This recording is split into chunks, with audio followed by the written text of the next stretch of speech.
I'm going to be speaking from the perspective of the Leadrouter agent, which is all of you guys. I'm going to be honest, I'm not a Leadrouter agent. I've never received a lead in Leadrouter. So if I'm saying something that is wrong, please correct me, because some of my assumptions may be based on what I think, how things I think really work, and you may tell me that they work differently in your world.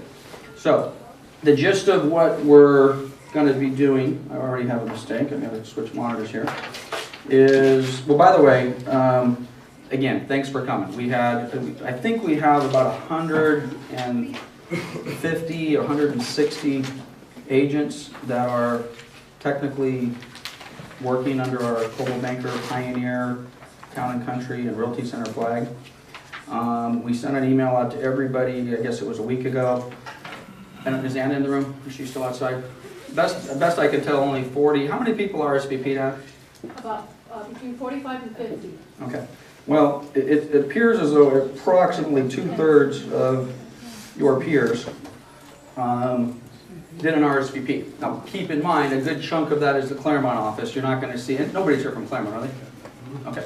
I screwed up. I booked this on a conflict with something that Claremont already had on the calendar, so there's nobody from Claremont in here, which is kind of good for the Claremont agents, and it's going to be good for some of the people who just had a conflict today. And frankly, some of you may say, well, when you do this class again, we're going to do this over again, probably next week. And if you want to come for the second time, that's fine. I'm assuming 90% of the content will be the same. Since we're going to keep it free-flowing, they may have some questions that you guys didn't ask.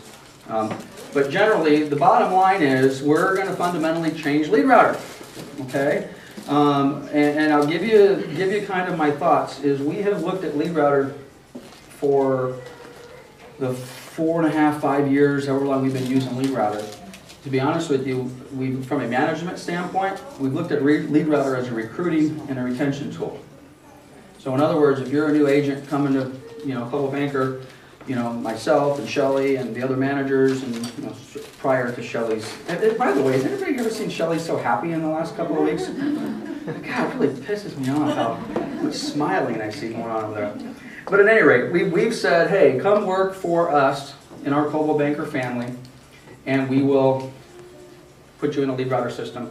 And basically, you don't really have to do much of anything to qualify. You take the Leadrouter training class that's required through Coldwell Banker, and we give you leads. Has anybody really ever truly been held accountable for the leads that they've been given? As a manager actually came to you and said, hey, your leads are red. You better do this. If you don't do this, you're going to be off the system. We've purposely kind of been pretty lax on that because we've just used that as a recruiting tool. And frankly, for those of you who are in the building, as broker owners and managers, we kind of have three responsibilities. We're supposed to recruit you, we're supposed to train you, and we're supposed to retain you. So you guys are already recruited. So now I got to train you and I got to retain you. And if I'm not doing those two things, what are you going to do? You're going to leave. So as part of my retention module or plan, we kind of hopefully thought, well, there's a value to Leadrouter in an effort to retain the agents we have. Let's just allow them to have access to Leadrouter, frankly, with no accountability, so to speak, on whether you do a good, bad, or a different job with the leads. Bottom line is, whether that's been a good philosophy or not, we're changing it, okay? So in other words, if you are an agent, and I'm going to assume most of you are in this room because you like Leadrouter, you see value in Leadrouter, you've done a good job in Leadrouter. But frankly, the fact that over 100 of the agents that work side by side with you in these offices didn't even RSVP is an indication that there's a problem with Leadrouter. And 100 of those people, maybe not all 100 of them, but certainly 50 of the people who are not in this room are actively and eligible to get Leadrouter leads, and frankly, that's going to change today. It's not, well, let me rephrase that. We're going to do one more of these classes. It'll probably be sometime before the end of next week. If you have not attended this class, you will not be able to be eligible for Leadrouter. So the good news for everybody in this room is at least you're going to meet the minimal threshold to get Leadrouter leads, and your chances of getting a Leadrouter lead should almost double within a week. So if you've been getting one opportunity a week, you should now be getting two. If your phone's been, just double the amount of calls you get. They should literally double. And then to be completely blunt, probably within a month, that number is going to shrink in half again. because just showing up at this class I'm under no illusion that everyone's going to do what we need to do. Okay? So with that in mind, let me show you partially why we're here. This is Gold Mine. We're not going to spend much time in Gold Mine, but if you can see that, it says secretshopper@fanniemae.com. This is an email I think I mentioned to you guys last week that we've been shopped at Fannie Mae a few times. I think I said we've been shopped 7 times. 1, 2, 3, 4, 5, 6, 7. We've been shopped 7 times. Okay? I mentioned to you that one of the shopping results we had, actually 2 of the shopping results we had, was a failure. This is one of them. Okay? In an effort not to embarrass or put anybody on the spot, I apologize. Somebody's name's Stephen Amaya. Your name's on the bottom of this. You failed. I love you, but I'm sorry.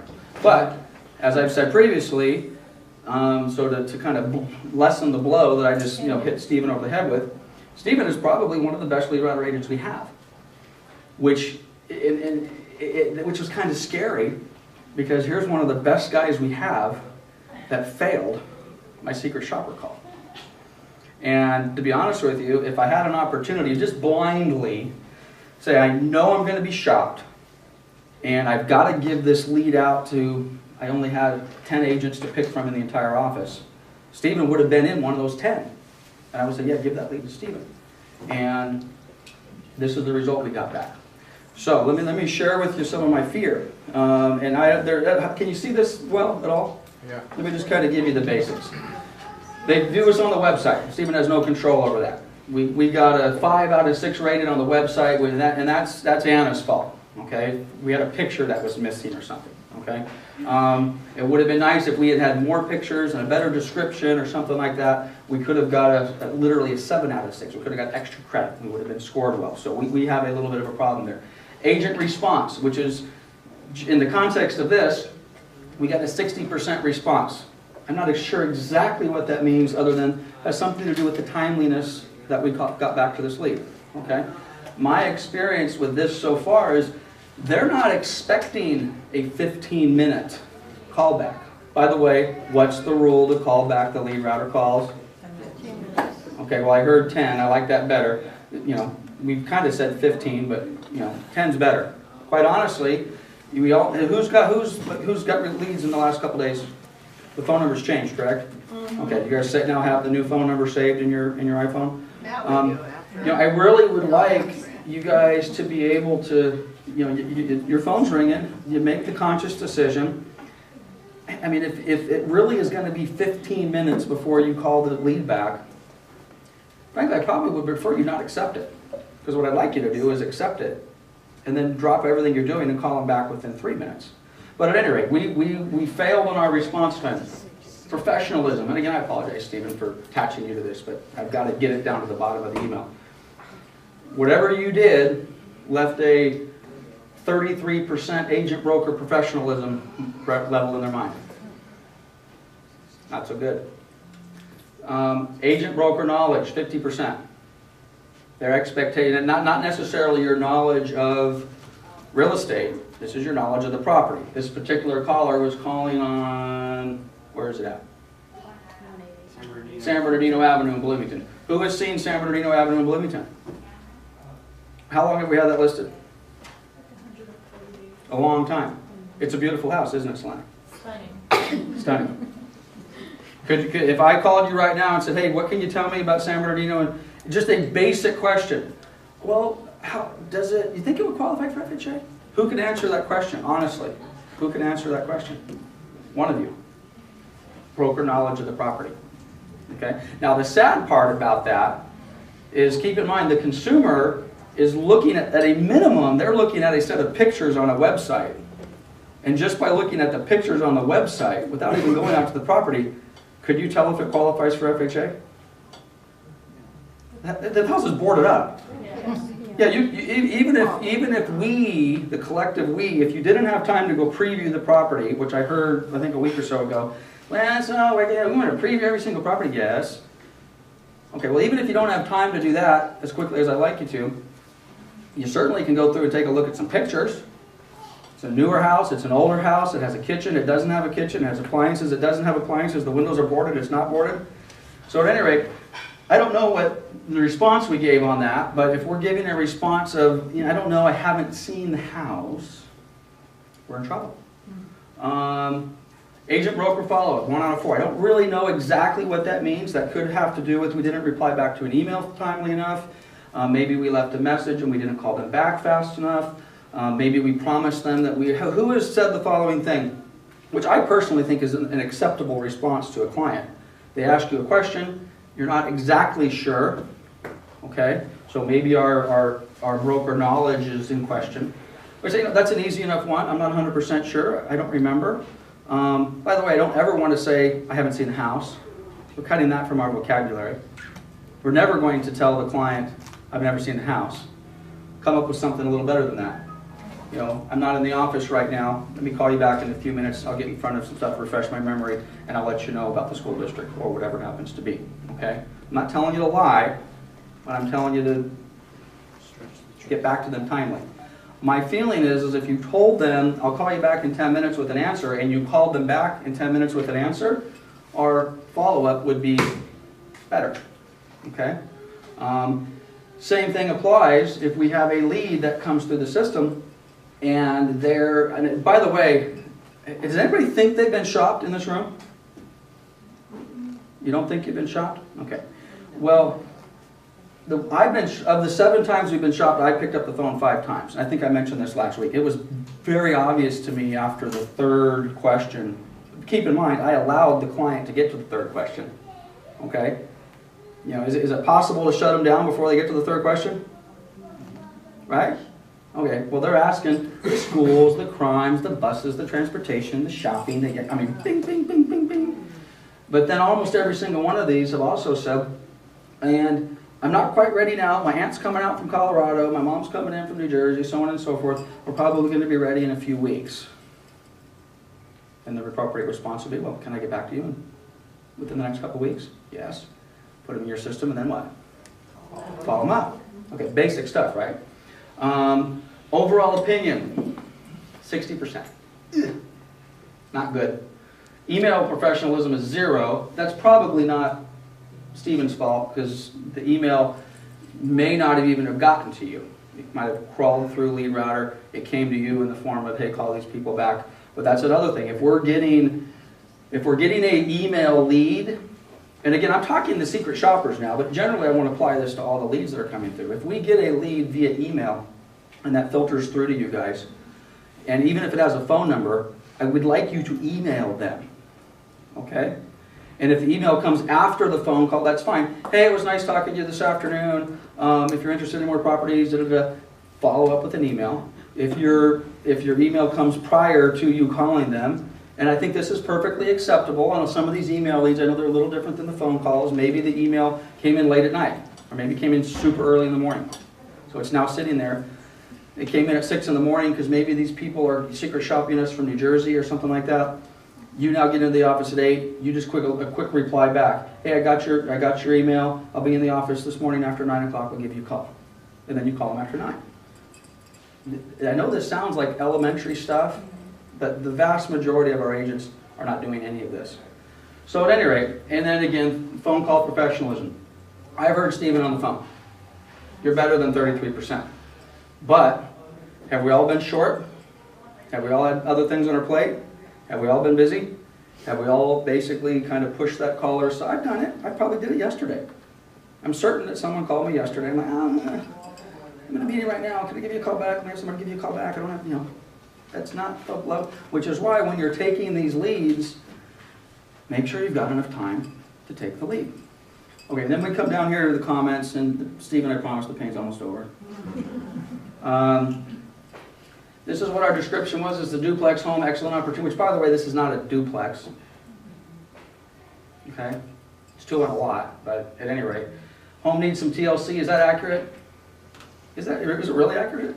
TLC to me means it just needs a little bit of carpet and paint. Yeah. This house does not need TLC. That's not Stephen's fault. That's internally. These are the comments that we put into the MLS. This is my fault. We don't have accurate comments in here. Based on the photos, the home need. This is the consumer. Okay, so I'm beating up on me and Drew and Anna right now. The shopper says, based on the photos, the home needs more than a little TLC. That's their comment based upon our photos. Epic fail, okay? Their own photos. Did we not look at our own photos when we put the thing in the MLS? The consumer apparently did. The windows were boarded, the cabinets were missing, it would clearly need some work. There was nothing in the text about the neighborhood or what it was done, da da da da. Okay. Professionalism. Steve called to apologize for not getting me back to me sooner. I love you. I can guarantee you if you would call within 15 minutes, that comment would not be on there. You are not allowed to accept leads and not call them back. Okay? Everybody in the room right now is eligible to get leads. Once you're off the team, you will have to come to me and prove to me that you're eligible to get back on. This will get you off the team. 15 minutes. Where's the call center? Raise your hand. We asked you to come. Raise your hand if you call. Raise them. Be proud. Okay. We've got Annette, and we've got Melissa, and we've got Stacy in the back. Without naming names, how many times a day and or week do you get a call back from a customer that says, I called earlier today, you said someone was going to call me back in the last 15 minutes and they have not called me yet? How many times a week? Like 5 times a weekend. 5 a week, 1 a day? Yeah. Okay, if that is you, keep in mind you don't have to accept the lead, guys. If the next time Sandy gets one of those phone calls, you're off the system. That's it. No, you come to, yeah, no, come on, Lance, that's not fair. I did leave a few messages, or the phone number was wrong. I get that. We're all going to be reasonable about this. But 15 minutes.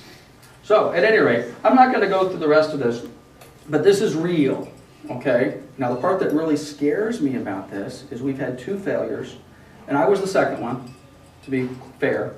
I don't have a bunch of nasty comments about, I was unprofessional. My failure was, I didn't call them back, period. They said they called me at 2 o'clock and 4 o'clock and 6 o'clock, and I just didn't call. Epic failure, okay?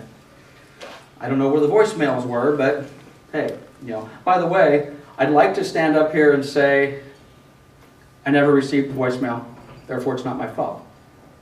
Do you, when you hear somebody say that, do you believe them? Have you ever not gotten something in the mail that was sent to you? Yeah. Well, I never have. When people tell me that it's the mailman's fault, I always question, like, every time I've ever sent something to somebody, they've gotten it, and every time they've ever sent it to me, I've gotten it. The mail they seem to get a bad rap, and I'm sure on occasion they lose stuff. But when I hear what I just said, I didn't get the voicemails, it's impossible that somebody called me 3 times in a day.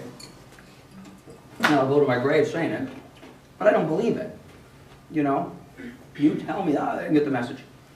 I don't believe it. And they won't believe it either. If I call Fannie Mae and I say, wrong, do they believe me? Are they going to believe me? No. Anyway, the bottom line, this is how serious this is. And by the way, again, a little bit of good news. If it sounds a little harsh, this is not a sales rally today. This is not rah, rah, pick me up. This is business. We're talking business, and there's some ugliness to some of what we're going to be talking about. So, again, thanks for Stephen for letting me beat you up here a little bit. Things are picking up. April 1st was the start of the second quarter. We have received, I think, 8 new REO assignments since April 1st. We received 5 the entire month of March, and I think 3 or 4 the entire month of February, and a couple in January. So we're 10, 11 days into the month. I don't know, I think something magical has happened. First quarter, we're not going to do anything. Second quarter, maybe let's start to put some, do we need inventory into the system? Yeah. We definitely need inventory.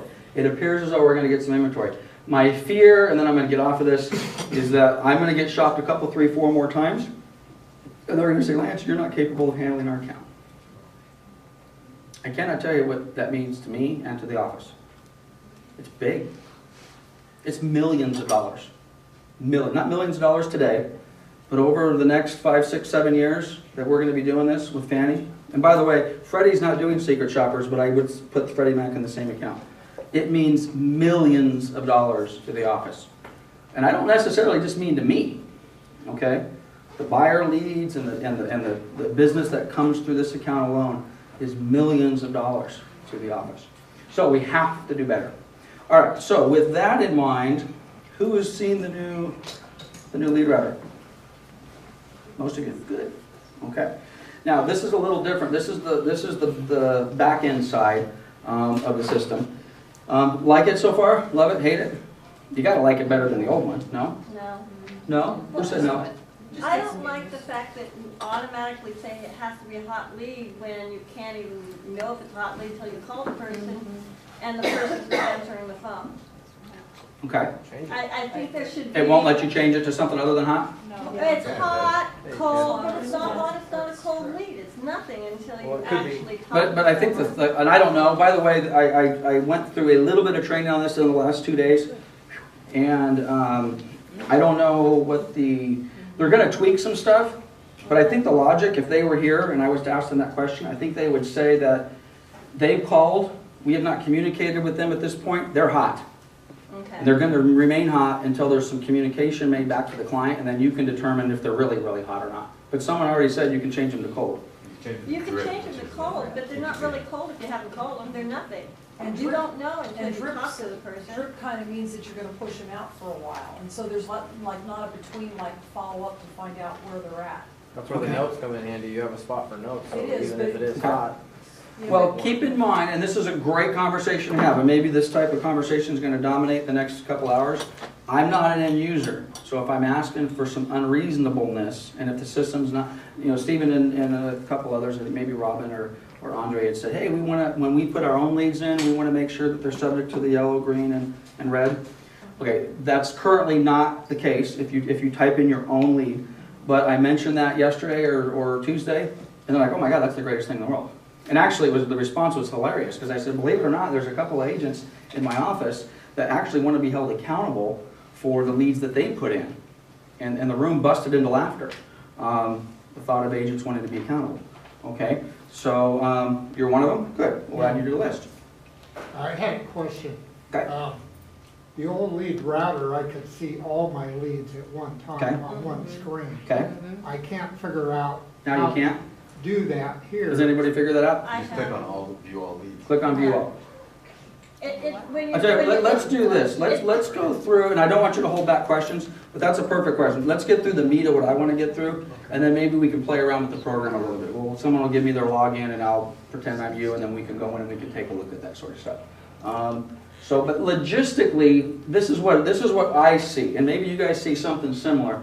But by the way, did they remove the word dead? There's no longer anything dead, so they don't call them dead anymore. They're now cold, proposed cold. Okay. So we have, just since we've launched this, and I haven't touched this, shame on me, shame on Anna, and whoever else I've got responsible. We have 51 proposed cold leads. You guys have sent them back. Okay. Now, I'm not going to pull up a lead that says I called and left them a message, I called and left them a message, and then they're cold. Okay. There are bunches of examples of that in the system where a lead has been accepted, an agent has said, I've called them 3 times and I don't want them anymore. Okay? I personally don't like that. I think that that's silly. But that's your guys' business decision.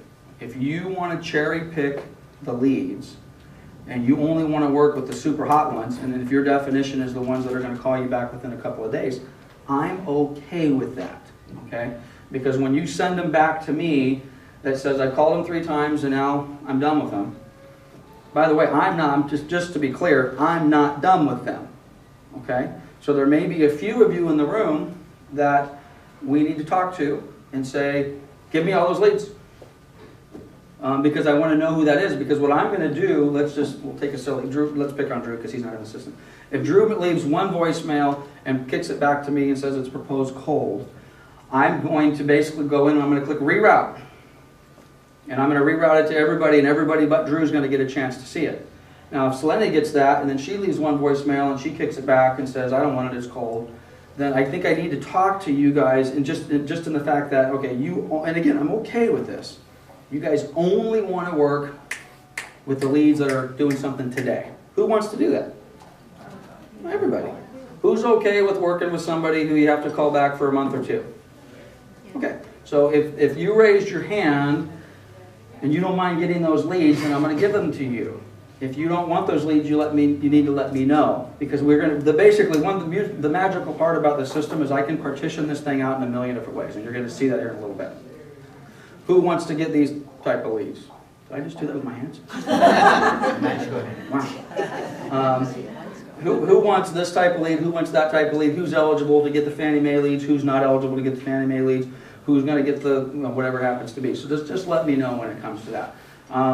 And then we've got 7 that need to sign. I'm not going to go through the matrix of this, but there is one other thing, and I don't know how to pull it up really fast, so I'm not going to bore you with it. Another thing that I found really, and again, this isn't a bad thing, so don't think of this as something that, oh my gosh, science is picking on us. One of the very first things I noticed that's different on the administration side of the lead, that wasn't available with the old Leadrouter, is Drew's our buyer. He calls into the system, he talks to Annette, and Annette puts him in 123 Main Street, and it flows into the system. It calls rows. It goes through 6 or 7 of you. On the admin side, I actually get to see that now. Okay? I can pull up Drew's contact, and it says at 12 o'clock it called Rose. Rose didn't pick up. Technically, you rejected it. And there's not a 3-minute delay, by the way. There was some confusion, or a 5-minute. These leads are, if you don't pick up that lead, you do not have an opportunity to go back in and accept it in Leadrouter. It's gone, okay? Which is a good thing, because I was confused. I had thought that somebody had said, and maybe it was true in the old system, that the lead stayed in a queue for 3 minutes or 5 minutes. Okay, well, it doesn't anymore.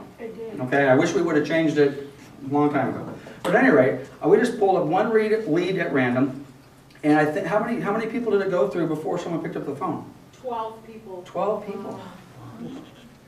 Which in effect was a problem, because I think Annette was the one who actually put the lead in the system, and if you told them someone's going to call you back in 15 minutes, it takes about a minute between phone calls, so it was almost maybe even more than 15 minutes later before that one person said, sure, I'll take it. Okay?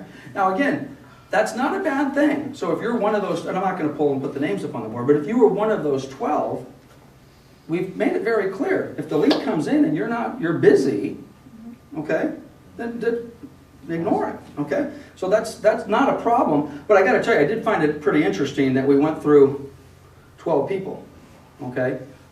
Yes. Are we penalized for not accepting a lot of leads? No, We're not penalized. No. We can. just the opposite, actually. All right. You're not ready. Just the opposite. What do you mean by the opposite? Well, let me give you one of the reasons that we're here, and I'll leave the names out. I have an agent who accepted approximately 300 leads over a period of time. 300, yeah. Oh, I see. Okay. I have another agent who accepted about 300 leads over the same period of time. Okay. And actually it was interesting, because another thing that Leadrouter does, and I haven't spent enough time to demo it for you, but just trust me, this is true. It'll say your phone rang 400 times. You accepted 300 of the 400 rings. Of the 300, you proposed 150 of them dead or cold. You're incubating so many. You're actively working on so many, and you've closed so many. Okay, it gives that whole range. Then I pull up agent B, and it says their phone rang 400 times, same number as you. They accepted 300, same number as you, generally, okay? They marked, you marked 150 dead, whether that's a good number or a bad number is irrelevant. They marked 250 dead. And the other ones that they're working with, they haven't closed anything. And let's just suppose you've got 6 that you've closed, and you've got 12 that you're incubating, and you feel good about it. When I look at that, I say, well, apparently Brad's doing a better job with these leads than agent B. Okay? So to directly answer the question of, am I penalized if I'm not accepting the leads, it's literally the exact opposite. You will be penalized if you are accepting the leads and you're not doing anything with them. Okay? If you choose to only work on the buyer side of the calls, 3 days a week, and the rest of the time you're blocked out of the system, and frankly, even if you're cherry picking those leads, but you're converting them and you're closing them, by the way, there's going to be some expectations of closings. We have had people that have been in Leadrouter for 4 years that have never closed one transaction and have accepted 800 leads. Not going to be in the system anymore. Again, the model has changed. Remember, recruiting and retention, that's gone. An agent who has accepted 800 leads over a 3-year period and has closed 0 transactions, frankly, I really should be having a discussion as to whether they should be working in the office, yet alone working in Leadrouter, right? So, anyway, the bottom line is it's not about how many leads you accept or how many you let flow by you. It's about what you're doing with them. And as far as penalized, this is the cue. Help me out here, girls. Where do I find the agents that are that are up?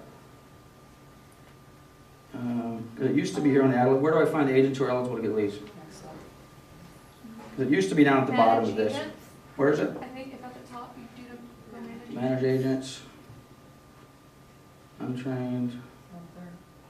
No, I've seen it's somewhere else. Yeah, At any rate. that tab it says manage A to Z. A to Z. But I think that's going to give us everybody. I don't think that's going to give us agents that are eligible. And the bottom line, if you're in rotation to get a lead and you can't accept it, that's okay. Yeah, it's Okay. just eligible. It just gives you the eligible ones? Red and Or is this everybody? Okay. green's eligible. All right, but that's still not the list I'm looking for. At any given time right now, there's about 75 agents that are eligible to get leads. About half are eligible to get leads. Frankly, the other half of the agents, we said that over half of the agents didn't show up. I don't know why I'm so surprised. They've never been in Leadrouter anyway. They're just not engaged into the system.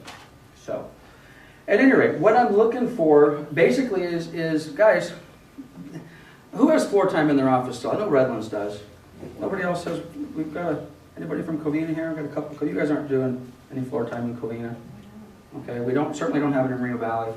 For those of us seasoned agents who have been around a while, you know, floor time was kind of a blessing and a curse. You know, for the most part, if you were a good agent, you didn't do floor time unless you saw value in it. And some of the good agents said, "Are you kidding me? I'll take floor time all day long." Okay. And brokers would constantly say, "Come on, the phones are ringing. You know, we've got the ads running. We got the signs out there. That's money, money, money." And agents, I don't have floor time, frankly, because the call center girls answer the phones better than our agents do, on balance. So don't be offended. Wait a minute, I answer the phone. I'm on floor time. I do a great job. On balance. The calls, they have the time. They don't have appointments. They don't have another commitment to be. They're not thinking about writing a listing contract later on. They're taking the time to answer the leads and push them out to you guys. So, at any rate, generally speaking, the main change, and I said I try to get in the first half hour, first 20 minutes of what the core of this is all about. We're going to change the business model of Leadrouter to make it a real business model as it relates to putting money in your guys' pocket. Okay? If you are a professional agent, interesting question to pose, who is actively working with buyers and wants more leads, you should love this meeting. Because I've had many of you come to me and say, "This is ridiculous. You know, the leads are being just thrown away. They're coming into the system. They're not handling them right." And you know what? You're right. So if you've been saying that, you're right. There's just too many leads. Let me just give you a little sample of lead monitor.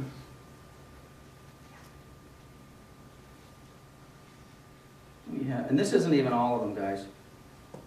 This isn't even all of them. Okay. There are almost 1,700 leads, 1,700 that we've marked dead. Flat out dead. Now it says cold here, but they used to be called dead. Okay. Keep in mind, and I get it, I get people call, they're looky-loos, it's bad information, and so on and so forth. But most of these people have physically picked up the phone and called and said, "Could you please give me information on 123 Main Street?" And 1,700 of them, we've said, are no good. Who wants to call those 1,700 leads today? Right.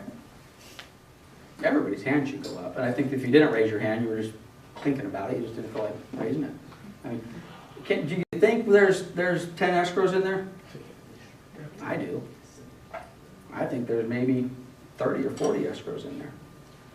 And I think there's 30 or 40 escrows in there that are probably going to close in the next 60 to 120 days. I bet there's another 30 or 40 or 50 escrows that are going to maybe close within the next 12 months. But again, the whole point of this is we want to make sure we're just managing these leads a little bit better. So with that in mind, this is what we're going to do. We're going to do a couple of things with Leadrouter. First of all, if you're attending this class, it's an automatic A. Okay? Ever had a class like that in school where you just showed up, you got an A? We all get an A. Okay? An A means you're eligible to get Leadrouter. Now I want you to go back and I want you to tell your colleagues next to you in the office next to you, or maybe you don't want to tell them that, but they're out. Now again, I'm going to give them a chance to come next week, but if they don't attend next week, they're out. Can they get back in? Yes. They need to come to me. Oh, special circumstances, I get it. Let's talk. Let's watch the video. Let's get trained, and this is how we're going to do it. Now again, keeping your A in this class is going to be tougher. Okay? I am not saying you cannot go red. I'm not saying you have to be green 100% of the time. That is not what, having said that, if you're chronically red, if you're chronically doing things that appear to be outside the realm of what's acceptable in managing these leads, I'm going to sit down and talk to you and I'm going to say, okay, you're out. Not out of Leadrouter, but you're out of what I'm going to call the A bucket. Okay? And we're going to have a couple different buckets of leads. Okay? Fannie and Freddie are going to be one bucket. For the most part, I'm not going to say you are all eligible to get those Fannie and Freddie leads. Those are the secret shopper leads that are scaring the heck out of me. If you screw up, you will be out of the A bucket, you'll be put in the B bucket, which means you can get any lead that's non-Fannie or Freddie. Okay? Yes? Quick question, how soon does it go red? Well, that's a good question. Let me show you briefly. I think I can get our rules here real fast. And most of you have never seen these. We've kept this a secret. We haven't told anybody the rule, which is probably stupid. I don't know why we didn't share our rules with you. Anna, where's the Leadrouter settings. business rules? Okay, these are the rules in Leadrouter, and there's a lot of them. I'm just going to try to point to the timelines here if I can. Which, by the way, the rules are the same for every office. Okay, same for, it doesn't matter where you're at. It's the exact same rules. And let's see if I can't find.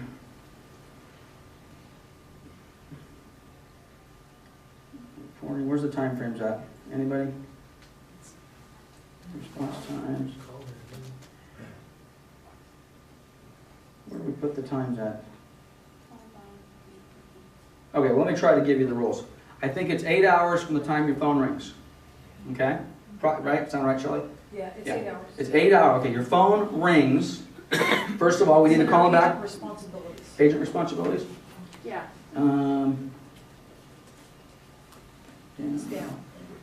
Under, Reporting requirements. Agent responsibilities. Okay, here we go. Okay, here they are.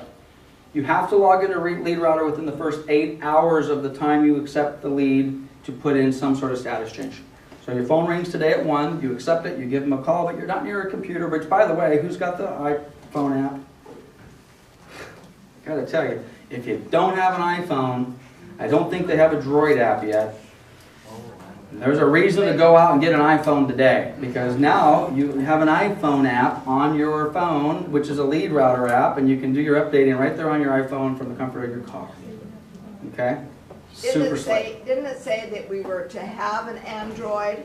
I mean, I not think it's coming. everybody Actually, it has. does. It does have an Android app? Oh, there's an Android app. There you go. Okay, and how do you do that? I mean, is that You go part of to the App training Store today? and you type in Leadrouter, you click enter, and it says Leadrouter free. You click the button that says install, and it puts it on your phone, and maybe, Okay, what did I do with my phone? Let's see if I can get this to... Or you just go to mobile.newletter.com. Well, actually, I got it on my iPad. This is going to be on my iPad, but I'll show you what it looks like, assuming I can get this connection to work. Okay, oops, we got it.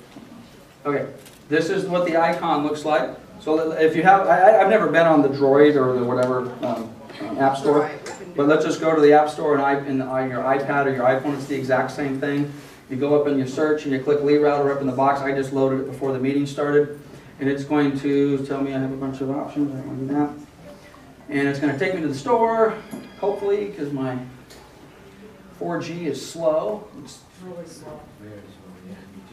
Okay, the iPad, there it is. iPhone app. They do not have an iPad app for Leadrouter, but you can still download the iPhone app. It's got this little global thing. You install it. You go back to your desktop. It looks just like that. You click on it, and voila, Leadrouter on your phone. Username, password. Anybody brave enough to let me log in as them? What's your password, your email? Steven at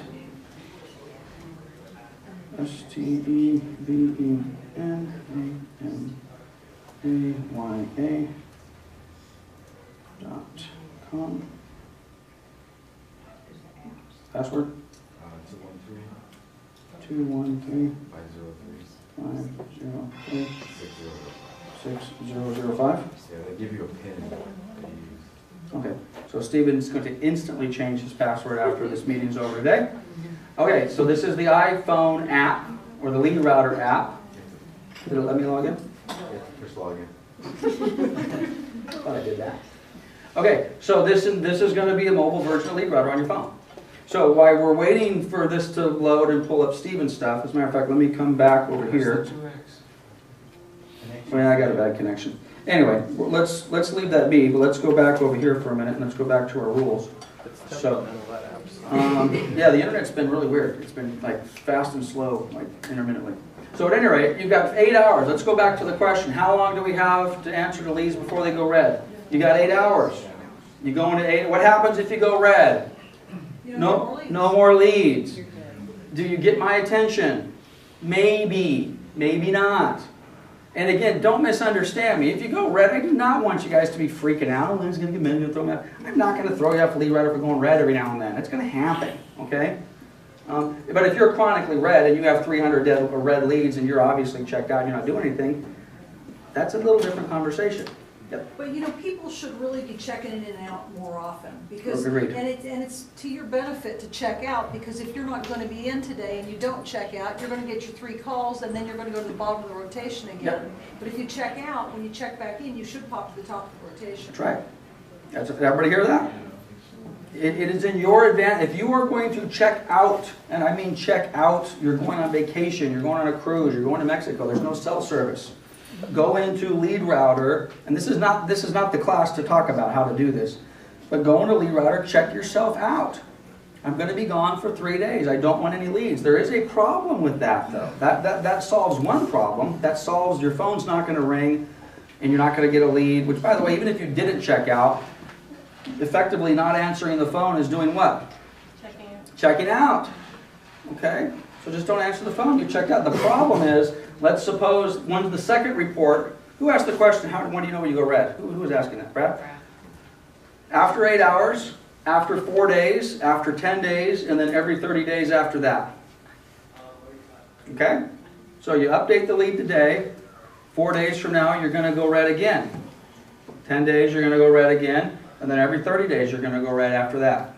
But if you check yourself out for a week, and you happen to have some clients that are falling into that 4-day window, then you need to go in and find those clients and you need to call them and put a note in the system.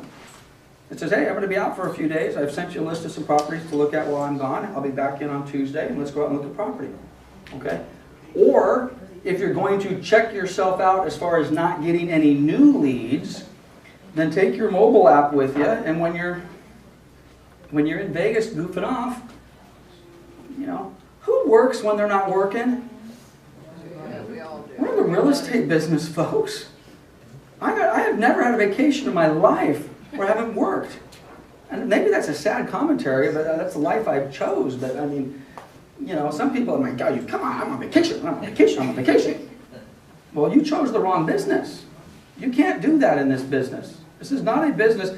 Who takes vacation? I take vacations all the time. Matter of fact, I'm going to be trying to goof off Friday, Saturday, and Sunday of this weekend. I'm going down to Coachella. I'm going to let my hair down and have a couple beers and listen to some music. Am I going to answer my phone? Yeah. Yes. Am I going to answer my text? Yes. My emails? Yes. You know, this is just the way it is. So no, 8 hours, 4 days, 10 days, and then every 30 days. Now we discovered, let me before I lose my train of thought, Brad, Stephen pointed something out which we're going to correct. Oh, and then by the way, 30 days for 24 months. Who's been in Leadrouter for more than 2 years? Well, guess what happened to all of the leads that you had in the system that are now 2 years old? They're still there. They're there, but they're no longer subject to the green, yellow, red balls anymore. Right. Okay? So we're going to change that. We're going to just push that out, and we're going to make it, 240 months. Take it into 20 years. Okay? But at least that way, you'll still, as Stephen brought it to my attention, so I got people in here, they've been in the system for more than 2 years. And they're still there, but they just, Yeah, and I'm You gotta go still find working- it. Still working. right. So we're going to change that. We're going to change that to a longer period of time. Just Right. one question on that. When we put it on there that we have a callback in 2 weeks, you're going on vacation. Right. And I didn't realize this, and I should have probably read through that, so I'll take responsibility there. But then in 4 days, it goes red. Right. Well, I had no reason to call him because I was within my time period. And poor Bev is, saying, Brad, you've been red You're for a red. week. What's going on? And that's a very common misunderstanding.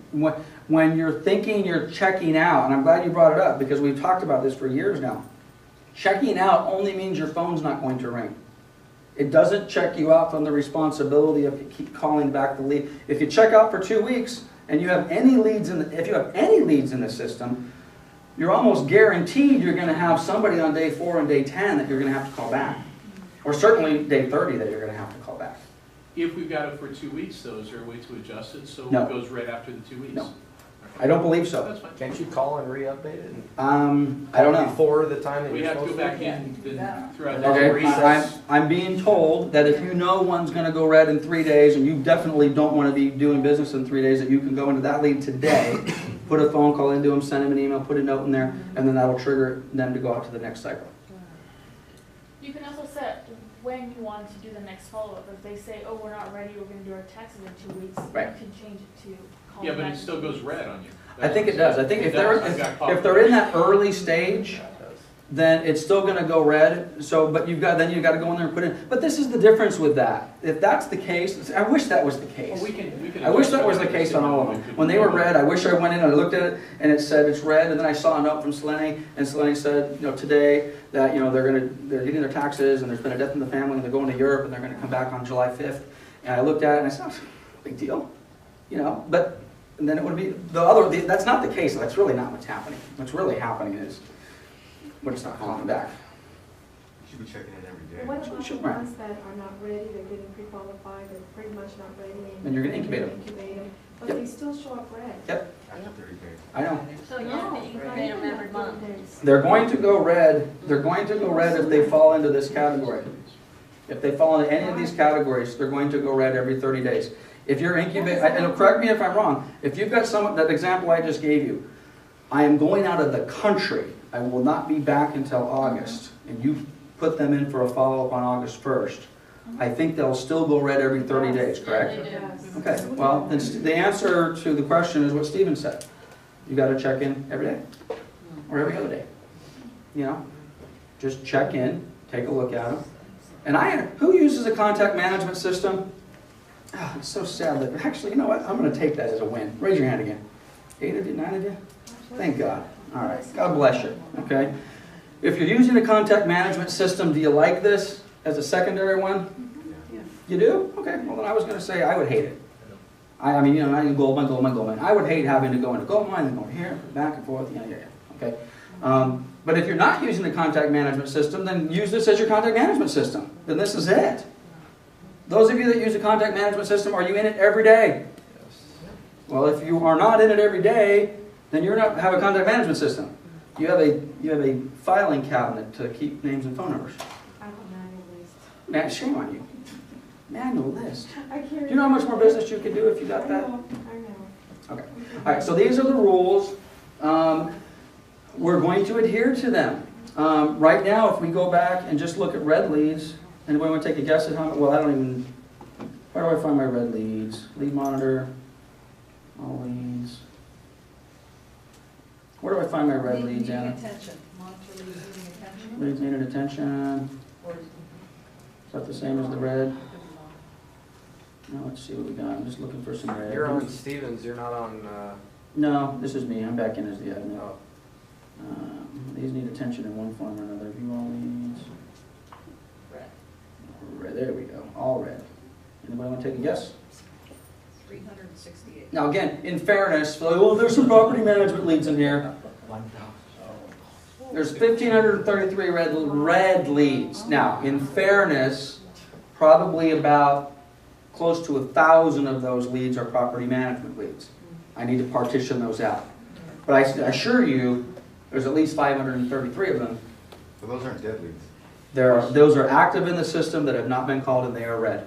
And I can also tell you that there's several agents that have multiple red leads. I'm not talking 1 or 2 red leads. They've got 20 red leads. They've got 30 red leads. Are those agents going to be eligible for Leadrouter tomorrow? No. No. I have a question. I've gotten calls where it says, Lance is rerouting. Yep. By the time I call the client, they've called like a week and a half ago or a week ago. Mm-hmm. And that lead is pretty much cold. It's a problem. Well, yeah, and you know, and this is the problem with that. Is some of that's our fault. That when I say our, the admin side, and some of it is your guys' fault. You're giving us a lead back. What do you have to do? I'll go back to the rules. 8 hours and then 4 days, right? So if you go into the first 8 hours and you keep the lead green, we're not going to bug you. And then 3 days, 4 days later, you really call the lead up. And then you reroute it, and then we get it, and then the call center flips it back out. And in reality, that call's 4 or 5 days old, right? And the problem is that the agent who originally accepted the lead really didn't do anything with it. And it sat there for 4 days. Problem. Big, big problem. A lot of money on the table. So, will it be green, yellow, then red as Right. it's been before? Yeah, I think it's the same. Is anybody, can we verify that? Green, yellow, red, same? As far as that, it's the same? And we'll still get an email that says you have a lead that needs Correct. attention. Correct. Oh, and that's the next thing. I mean, if you are, and again, I get the checking out of the system, and I get the fact that you want to, I mean, believe me, guys, I'm all for balancing your life, and I'm all for, I really need to take some time off, and I really need to check out. But if that's what you're going to do, then, and you're not, and I was going to say, if you're sitting on the beach, and you don't have your email or your ability to check your stuff, then you need to have somebody else in the office do it for you. Ask Bev. Say, hey Bev, could you please just check in for me every other day for a few days. You know, I have a serious issue. There's a death in the family, and I'm not going to listen to my phone. I'm going back east, and help me out. Are you going to do that? Of course, you're going to do that. Call center will do that for you. You know, call the call girls and say, hey, I'm going to be out for a few days. I got a serious thing going on. Could you please? Now, have you guys ever been asked to do that before? No. If everybody's asking you to do that, is it going to create a little bit of a burden on you? Yes. Okay, but we can work on this. Ask an assistant. Ask the person sitting next to you. Ask me. I'm in there all the time. Ask me. How I can look at it. I can say, oh yeah, you know, not a problem. I'm going to make a note in there. It says, hey, this lead, you know, push it out a couple days. It takes 10 seconds. Okay. I actually want to wrap up with Leadrouter a little bit, but before let's finish the dialyze. Anybody, is it clear to me what the goal, or is it clear to you guys what the goal is? Okay. Are you comfortable with this? You think you should all be happy with this, to be honest with you. Even though I'm kind of approaching this in a way that says we have a problem, I'm hoping you guys are the solution, and you should get a lot more leads. Andre, and then we'll come to the call. You said you were gonna talk about a business model, and then you talked about A and B, and then the leads going red. Was that it? The business model is we're going to make money on Leadrouter. My definition of making money is no longer recruiting and retaining. Do I still want to recruit agents? Yes. Do I still want to make you guys happy and retain you? Yes. But I'm losing money in Leadrouter. I'm losing money. Last year, we closed less leads than I don't even know what the number was. Shelley and I talked about this a few months back. The amount of leads that we're closing in Leadrouter is pathetic. One of two things is happening. Either we're not following up on the leads, or you guys are stealing from me. Oh my God, did I just say that out loud? Did I just say that out loud? Are you stealing from me? What does it mean? I mean that you're taking the leads, you're closing escrows, and you're not telling us it's a Leadrouter lead. Okay? Don't you check on that? No, I trust you. Oh, oh! We check a little bit, but I'm not. No, I trust you, Rose. You give me a check, and you're supposed to say this was a Leadrouter. Yeah, I trust you. Has anybody told us that? Huh? Has anybody told us that? Not that it's happened. That I trust you? Do I need to tell you? No, that we're supposed to say it's from Leadrouter. Yes, on your sales report. On the sales On the report. sales report? Sales report. I can check the back before. We can check it. I mean, we can verify the name. We could go in a Leadrouter. We don't want to. But by the way, let's not get ugly about this. The bottom line is, I'm not worried about an agent using that ugly word stealing from me. That'll wash itself out. That's not the problem. The problem is most of the leads are going to agents and the agents are not handling them properly. I want to get them to you guys. I want to get them to you, and frankly, I want you guys to all close an extra 5, 6, 10 deals this year, each. And I think that's very, very doable if we just handle the Leadrouter. Who would like to close 3 extra deals this year? Here it is, baby. And honestly, I think 3 is conservative. If you don't close between 6 and 10 deals this year, and I'm talking, yes, 3 months of the year are already gone. If you don't get 6 transactions out of this between now and December 31st, you're not doing it right. Anybody agree with that? Get an amen. Okay, I skipped Paul, and then we'll come back to Shirley. Yeah, your earlier example, you said hypothetical, I think it was 300 leads came, Yep. 150 went active, Yep. 6 closed. Yep. That's kind of like mine. Okay. And, except for I would say 100. Well, I wasn't going to use you by name, but okay. And then close 6, and I'm worried about that because. If you've closed 6 Leadrouter transactions, Yeah, then you're in the top 10%. You have nothing to worry about. really. If you've closed 6 Leadrouter transactions in the last 12 months, you're not in the top 10%. You're in the top 5% of agents closing Leadrouter deals. You got nothing to worry about. To me, that's pretty bad. Okay, well, we can talk about, and I don't want to get bogged down in that minutia, but let's give you some examples. Let's just suppose Paul accepts 300 leads and he marks 150 of them dead. And Jim's new and he catches up and he accepts 300 leads, but Jim's only marked 50 of them dead. Which one do you think I would like better? In theory, I should like Jim better because he seems to be working with a lot more leads. Paul, you seem to be marking them dead a lot faster. Is it really fair to just stop right there and make that judgment? No, completely unfair. Okay? Maybe Jim's just not marking them dead. Maybe he's incubating them and not doing squat with them. At the end of the day, as much of all of those numbers, I'd like to look at how many you mark dead, how many you mark bogus, how many you incubate. At the end of the day, what am I really going to look at? How many have you closed? If you close 6 and Jim's closed 0, okay, well, I don't care if you mark, 294 dead. If you close 6 out of the remaining 300, I'll pin a star on you. And then we'll figure out what to do with those others, because maybe you're cherry picking. Because those other 294 leads that you marked dead, that's okay. I'll give them to Debbie. We'll give them to Marilyn. We'll give them to somebody else. So don't worry about that. If you're closing 6, who's closed more than 1 Leadrouter transaction in the last 6 months? Ouch. Ouch. How many? One more time. 1 deal in the last 6 months. Okay, so the rest of you should really be happy because a lot of these leads must be going in the wrong direction. Shirley, you had a question. I was ignoring you. Oh, I'm sorry. Okay, yeah. Did I understand you now? The phone rings, it says this is Leadrouter calling. Yep. And if I miss the call, I have 3 minutes to No. call them back? No, you do not. If you don't answer the call or you just ignore it, you're done. You can't get it. It's going somewhere else. Okay? Okay. Anything else on Leadrouter? Because I got a... Okay. So what happens if you answer, because I answer it if I'm busy, I just answer it to say no, so it shoots on to the next person. I don't need to do that anymore? No. Okay. If you, no, if your phone rings, who knows, who's got the call in the last, what's the new number? I don't know, but It's a 970 number? And Okay. he's rude. Or 973? It's probably New Jersey. You're going to get a call from 973, and you're going to save that as a call center or Leadrouter lead. The next time you call that and you're in a conference, you can't leave, quite honestly, if anybody gets a lead while we're getting here, pick it up and go outside, But if you can't, just ignore it. okay. Just ignore it, and go on to the next person. And it looks like it's taking about 60 seconds for the next phone to ring. Okay, and that will not, whoever asked, is that counted against you? That is not counted against you. As much as I was earlier emphasized 12 agents ignored the lead before someone picked it up, inside, I kind of am like, are you kidding me? But that's okay. If you were one of those 12, I get it. You were busy. You were with a client. You're showing property. You didn't have the ability.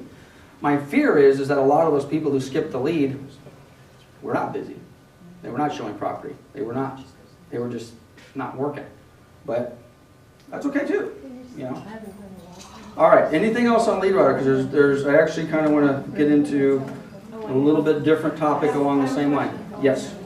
Where did Duran? Is she still there? Oh, she left? Not to come back? I saw her walk.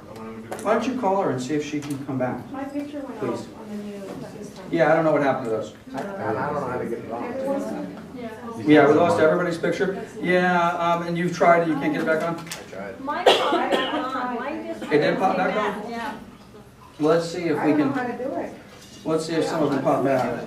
Let's see if Shirley's got her. No? You can add a profile like that. Yeah, you don't have the option to do the pictures. Just shut down my computer. Okay. Anyway, I don't know what happened with the pictures. We'll get the pictures fixed. Nobody sees that but us anyways. Well, no, it's really nice for me. It's really, really nice for me. To be blunt, we have some secret agents in some of these offices, and I may not be as familiar with who they are. Maybe it's a brand new agent in Covina or something like that. It's super helpful to get those pictures in. Okay, I have a question on the Yep. second shopper. Who chooses Nobody. That, guys, we got a couple different meetings going on here. Ladies, just a little bit. The secret shop, I don't know, it's totally random. Fannie Mae is contracted with the company. The company has a list of properties with listing agents' names and numbers and office numbers, and they just call. They call, well, and again, no, I won't, because it looks. What about the sellers? I mean, do those get sent to you and then you kind of route them, or do they actually? The sellers that go through Leadrouter? The sellers will go through Leadrouter itself as well? They can. Paul just closed one. Yeah, Paul they just closed can. one with, that was a With a seller. seller? Yeah, most of the Leadrouter business are sign calls that are coming in on our property. But a fair amount are sellers looking for a listing appointment. Sounds like Paul just got one. You know, emails that come through. Which, by the way, I hope this is clear to everybody. We're talking to Leadrouter in the context of company leads. Okay, my Fannie and Freddie sign calls, something that's generated within the company, our company website. You guys have the ability to direct your own world within Leadrouter. I closed one. Okay, you know, something comes in on your website. You can, it doesn't go through all of the people, it goes to you, okay? If you have a sign call, okay, and this is generally the rule in all of our offices, your sign calls do not go into Leadrouter, they go to you, okay? Now if you want to have, who does primarily listing business in the office? Call yourself primarily the listing agent, okay? If you consider your primary list, well, let me rephrase it. Who has a sign in the yard for a listing? Okay. Armo, keep your hand up. Whose phone number do you have on the sign? Your cell number? Yes. Okay. Now, do you answer your cell phone all the time? Yes. Okay, I got one honest person that said no. No, nobody answers their cell phone all the time. If you wanted to have your sign calls directed into the call center, the call center will answer the phone for you. Hey, this is Lance. I'm calling on 123 Main Street. It says, you know, it doesn't even have to say the agent's name. I was going to say it's got, you know, the speaker's name out front. Even if they don't say that, call center knows that 123 Main Street, actually the call center doesn't know, the system knows that 123 Main Street is John and Diane Speaker's listing. The call center puts in the name and the phone number, clicks submit. It bypasses everybody and it lands in John and Diane's Leadrouter. You guys get that? Some people leave the room thinking, oh, no, all the leads go into the company. It's not like that, okay? You can control, and frankly, if the speakers don't want to work with buyers, but they want to control the sign calls that come in on their signs, within Leadrouter, you can designate your own little team. You know, you can pick 2 agents or 1 agent within an office and say every time that lead comes in, I want to give it to Brad. Okay, and then Brad can get those, and then you can get a report every month that says, hey Brad, we gave you 8 leads, and then you can do the same thing that I'm doing. Your conversion ratios stuff are tough, and your follow-up is bad, and you're red, and then you guys can decide whether Brad's the best buyer's agent for you or not. And then you can decide whether you want to charge Brad a 20% or 25% referral for that. Do you guys understand that you can do that? Leadrouter is not just tied into the office. You can manage your own leads. If you run your own ad, who runs their own ad periodically? Okay, a couple hands go up. Your own personal ad. If you want to put in the phone number for that ad, if you want it to go to the call center, all you have to do is say, I'm running an ad. I'm running an ad in the Homes and Land magazine, issue number 17. Okay? When the caller comes in and they say, hey, I'm calling on the ad in the Homes and Land magazine, and they're going to say, okay, great, that's Drew's ad. Yeah, I see Drew's picture up there. There's a source in Leadrouter that says, where's the lead coming from? Well, it's coming from the Homes and Land ad that Drew is running. They click Homes and Land Drew. That lead goes directly to Drew and bypasses everybody else. And then you guys can manage your own leads. Got it? Wait. Does it automatically go to us, or do we have to let them know that we're? You'll have to let. Is that what you said? You'll have to let them know. And who do we call to let them know? Well, you could let Bev know, or you can send an email to the call center at pioneerrealestate.com. Say, I'm running an ad today. It's going to run for 2 weeks. It's Homes and Land issue number 17. Pat's running the ad. We make a source in Leadrouter, and we say, it's very simple. Source goes to listing agent. All right. Okay? You guys can do that. What percentage of the leads are not Fannie and Freddie? Pretty significant. I'd say probably half right now. But I think that's going to change because the Fannie, we're starting to get Fannie inventory, guys. We're starting to get REO inventory effective April 1. It's amazing. I mean, 2 weeks ago when we had our meeting, I was like, oh my God, I haven't got a new assignment in forever. And we've gotten a bunch of assignments since April 1. It's kind of nice. The inventory looks like it's coming. But I want to come back to the Fannie and Freddie stuff in a minute. Yes? I have a question, like, one of the agents in the office ended up getting a Leadrouter. She picked it up, and after talking to the client, realized that the client only wanted to talk to someone in Spanish. And then she comes to me and tells me, if I want to work with it. And wants a referral?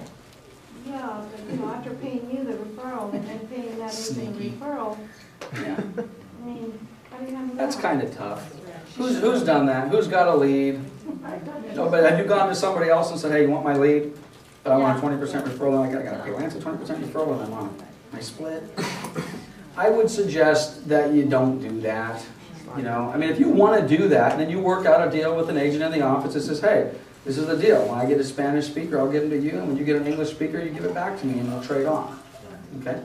But, what's that? Don't do that. Yeah, I don't. Go back to the system. Yeah. Get sent back to I the wouldn't system do and it. routed to someone who's. That's what I was thinking, is It's there a an way admin of problem because rerouting they it didn't- back and getting it They to didn't someone? weed through that it should have been a Spanish. No, they should have been Spanish, which is true, which is one of the reasons I asked the call girls to be here as far as, because you guys know you can check Spanish speaker. And I don't want, this word profiling has got a little bit of a bad, bad But how rap do you here know, with it. if she speaks a little bit of English and she says Susan, Well, quite honestly, that's one thing. I mentioned 2 weeks ago, I purposely have asked the call center not to be overly intrusive when it comes to qualifying the buyers. Get a name, get an address, get a phone number. If it's obvious, to me it's pretty obvious when they're more comfortable speaking Spanish than they are English. I mean, I can pick that up pretty quick, okay? If that's the case, I'm hoping you guys are flipping the Spanish hat and checking the Spanish box and sending it forward. Is that happening a lot? Are you getting a lot of Spanish-speaking leads that are coming to your? After you accept a lead, I didn't know you could send it back. I thought you had to, No, you can send it back. Hit the little reroute button. but you're not penalized for No. that. You're not penalized for sending leads back and for not accepting them. Okay? But just one thing again, I'm just thinking off the top of my head. Guys, are you a perfect fit for every client out there? No. They're not going to like you. They're not going to like the tone of your voice. They're not going to like that you're a male as opposed to a female. You're going to get that. Okay? If it's not working, get them back. Get them and put a note in there. This person's mean, and maybe they might prefer working with a female agent or whatever. And kind of get that information and send it back. I don't know if Carlos Gutierrez is he here? No. He always sends them back. 3 or 4 or 5 or 6 contacts, he always sends it back and reroutes it. Okay. And it's not a bad thing. He hasn't made any headway with it, but the way he's thinking is, I'm gonna see if maybe somebody else wants it. Maybe they won't reroute it, but they have that opportunity, and Stephen does that too. Yeah. Well, that's, and that, could be honest with you, you want to talk about being penalized and or rewarded, that you're going to get rewarded for doing that. That's what we want. That's the team player aspect of this. You know, if you're too busy or if you've got a lead that's just not quite working, push it back. Let somebody else take it. We're going to see it, and that's not a bad thing. It's not a bad thing to say, hey, I picked up this lead, and I, frankly, they appear to be a highly qualified buyer, but I think they're a jerk. Do we put that in the comments? Yeah, absolutely. Not only can you, you should. Put it in the system. I just can't work with these people. They're too demanding. They were rude. You know, their expectations are way more than I can deliver. Put those in the comments and send it back. With the note that, but based on everything else they told me, they appear to be a real buyer, and they're going to probably buy this week, but just not with me because I don't want to deal with them. About if you work with them for 6 months and show them tons of property and then you're just not getting anywhere, you can send it back. Can you get any kind of referral? Yeah, you know, you come see me on something like that. Okay. Guys, this is the deal. I want Leadrouter to be profitable for everybody. And we still have our rule in there, if you close more than, what is it, 6 deals? You close 6 deals in a year, you get to keep the rest. We're not charging any referrals on anything over 6 in a 12-month window. Really? Really? We'll close 6 and you'll find out. 6 a year. Yeah, 6 a year. December from January. You close, everybody get that? You close 6 transactions that are Leadrouter, attributed to Leadrouter in a calendar year from January to January, or December. The 7th and beyond are free. Buy 6, get 1 free, or get the rest free. Somebody's close to it. Okay, well, that's why you don't know. Close 1. No, but I mean, you know, it's good to know. It is good to know. Because I think that's a motivating factor for a lot of us. Should You be. know, if you close 6, the rest are, okay, then we go Okay. after that. Delgado's new because they hit 6 last year. Yep. And they got the rest of their stuff free. Okay, a couple other things real quick I want to go through. And again, we can still get back into the Leadrouter stuff. And is Joanna coming back or not? You didn't call her? Where's Anna? Can you call Joanna, Coldwell Banker Mortgage? Tell her if she's still in the area to come back. Okay, a couple of things here. Talk a little bit about the Fannie and Freddie stuff. Well, first of all, getting back to previewing. This is important, okay? Getting back to the secret shopper. If we have properties, and keep in mind, a lot of the properties that you could be getting calls on are in pre-marketing and we don't have signs, or we don't have prices on them yet, and all the rest of that. I really want you guys to make an effort to preview these properties.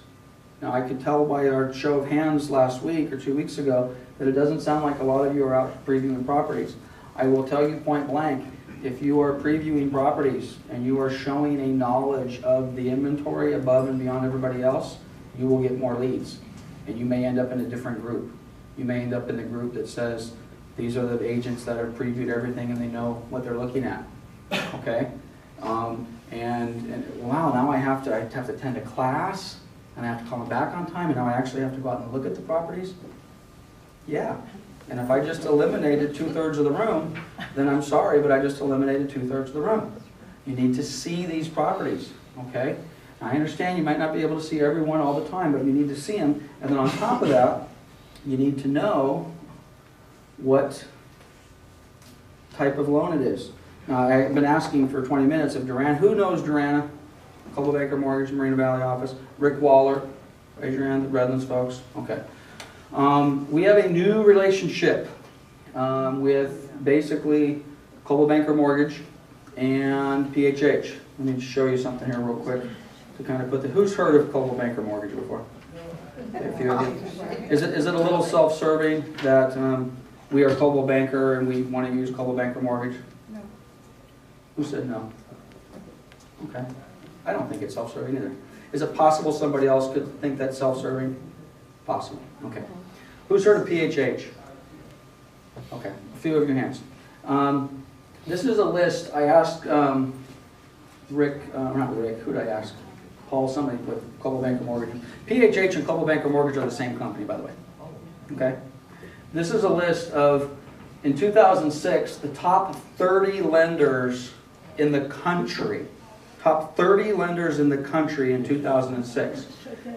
6 years ago, PHH / Coldwell Banker Mortgage / Century 21 Mortgage / American Express Mortgage / Provident Mortgage / 200 different mortgage companies. There's a bunch of local small mortgage companies that basically do business under the PHH flag, okay? 6 years ago, PHH was the 27th largest mortgage company in the country, okay? Now, everybody else on this list that's now black, that's not blue, what's happened to them in the last 6 years? They've gone out of business. So, Wells Fargo, Bank of America, Chase, GMAC, Citigroup, SunTrust, and then PHH, which makes them 1, 2, 3, 4, 5. PHH is the 7th largest mortgage company in the country. And most of you have probably never heard of them before. Okay? They're the real deal. These guys know how to, and by the way, all these other folks have gone out, you know, Countrywide used to be #1, you know, gone. WAMU gone, National gone, American Home, New Century, World Savings, IndyMac, so on and so forth. Gone, gone, gone, gone, gone. Okay, so when I ask you to support PHH, or when I ask you to support Coldwell Banker Mortgage, I'm not asking you to support some fly-by-night little company, okay? Who's done a loan with Coldwell Banker or PHH? Have you had good luck? Terrific. Terrific. Good Lord. You pick up your money on the way out now. Okay? I've done a few loans with Coldwell Banker Mortgage, and I would echo Diane's comments. Terrific. Okay? Does that mean they're going to close every loan on time, every single time, with the most difficult borrower every single time? Probably not, but they're going to do a darn good job. This is the deal. What does this have to do with our Leadrouter class? Fannie Mae Home Path Financing. We've all heard of it, right? Do you guys have to have a knowledge of Home Path Financing? If you want to be on Leadrouter, you need to know about Home Path Financing. If you do not know anything about Home Path Financing, you need to go to homepath.com and you need to figure it out. Okay? Having said that, if we have buyers that are calling in on our Fannie inventory, whether they want to buy our Fannie property or whether they want to buy another Fannie Mae property, and they ask about Home Path, who are you currently sending them to? Give me a name or two. Prospect. Wholesale's not Home Path approved, contrary to what Ed says. No, they're not. They're not. GMAC. They broker it. Okay, this is the deal. If this is, and I'm not telling you guys how to do your business, unless it's a Home Path lead. If the lead comes through, unless it's a Leadrouter lead. If the lead comes through Leadrouter, and they're interested in Fannie, and they want to do Home Path Financing, I want you to send them to our website, or at a minimum, send them to Coldwell Banker Mortgage. If you're concerned that that's not going to sound right because I'm Coldwell Banker and they want to send to Coldwell Banker, then I want you to send them to PHH. The reason I'd like Durana to be here is because Durana has 2 different name badges that she wears, depending on who she's in front of.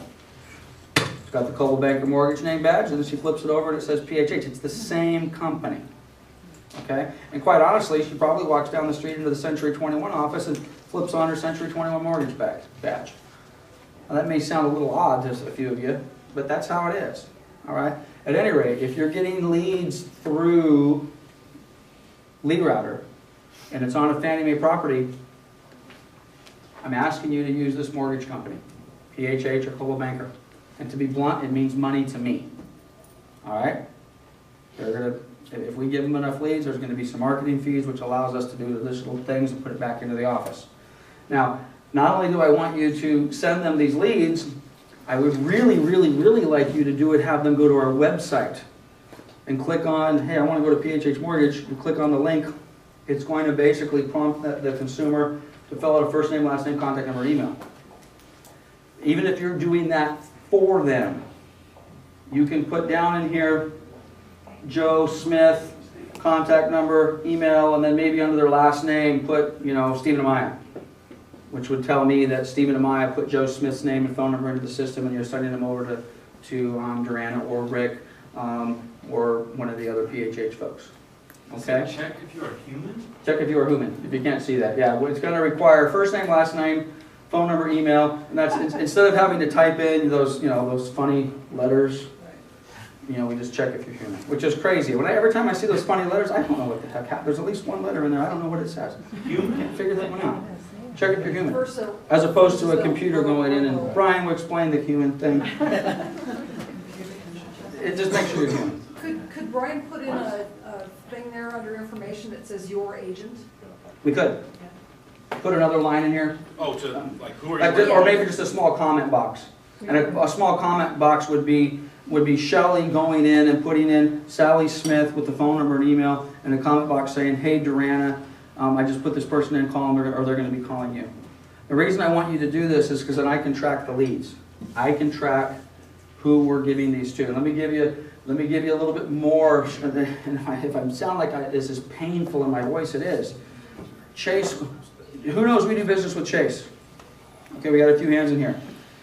Every month, I get an email from the asset managers at Chase, and the email says, Lance, how many buyers did you push through to your Chase loan rep this month? And normally, I lie, and I say 6, or 2, or 3, and I have no way to quantify that, okay? Guess where the Chase business is going to go? It's going to go away from my office, and it's going to go to somebody else that's supporting the Chase loan rep. You need to know our inventory.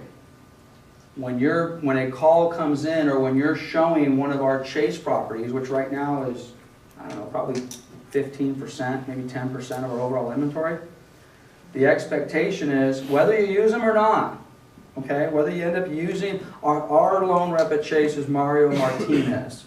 He's in the Moreno Valley branch on LaSalle and Iris, okay? Can they come to our next office meeting Yes. so we can meet these people? Absolutely. Yeah, well, they've actually been there. Mario's was in the office, I don't know, probably 2 months ago. Durana's been in there a couple, 3 times a week. She was in the back of the room. I should have told her to hang around a little bit. But anyway, the same thing holds true. I want you to click on the Chase button. I think this has got the, does that have the dialogue, or is it going back to Mario's site still? Okay. This actually is taking you to Mario's site. Brian's going to change that.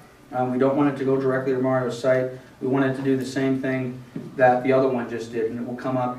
And I'm imploring you guys, if it's a Fannie property requiring a home path, I need, and we're going to punch this up and we're going to put a nice big home path. Who gets the phone call that one of the questions they're asking you has to do about home path financing? Only one? One of you has had a buyer that's asked you about home path financing? No, I know. I heard one of them. Raise your hands if somebody's asked you about home path financing. I get those calls all the time, okay? You need to give them a little snippet of information. Do not send them to homepath.com. Do not send them to homepath.com.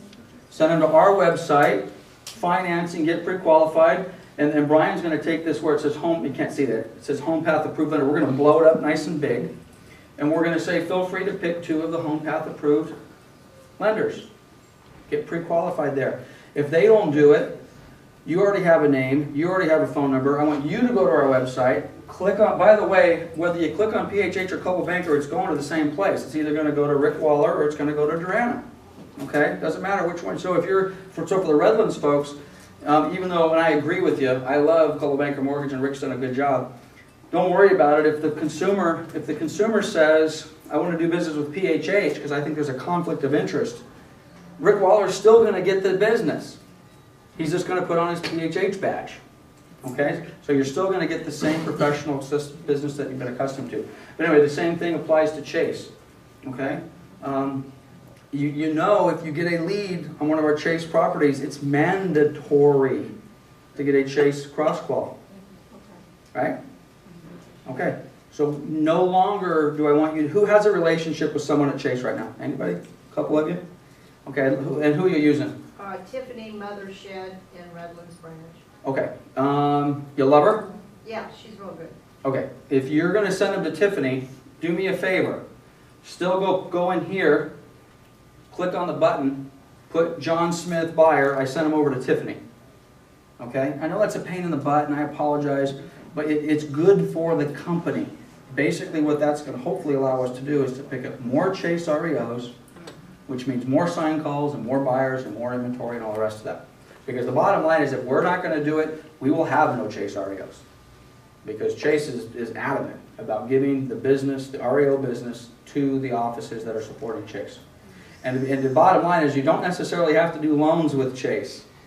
What they want to know is they want to know how many people did you send there. And then what I want to be able to do is I want to be able to send them a list. These are the 15 people, names and phone numbers and emails, these people we sent to Chase. If they didn't do loans with Chase, don't look at me.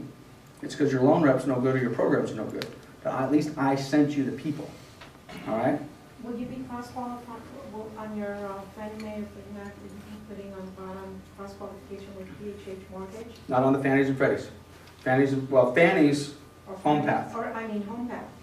But they don't, the Fannie doesn't require it. I will tell you though, does Fannie Mae like to see, when Drew submits an offer that says, here's an offer on 123 Main Street, and they're not going to do a home path loan, but they've been approved with a home path approved lender, does Fannie Mae like that? I think they do. Now, Drew may say asset managers don't pay attention to anything I put in the comments, which is probably true. But you know, I can tell you this: if you get a pre-qual, and I don't want to disparage Ed at Wholesale Capital or anybody, because Ed's done a good job for us over a long period of time. But the asset managers, they don't recognize ABC Mortgage Company. Okay, they'll recognize PHH. And they'll recognize it because PHH is part of their home path approved stuff. Now, does that mean that they're going to like a PHH pre-qual over a Wells Fargo? Probably not. They're going to look at, they might like a PHH over a Bank of America. By the way, has anybody been able to get the elusive Bank of America pre-qual in the last 6 months? Do they even exist? We've got 2 people? I thought they were extinct. So, at any rate, and by the way, you see some other logos down here.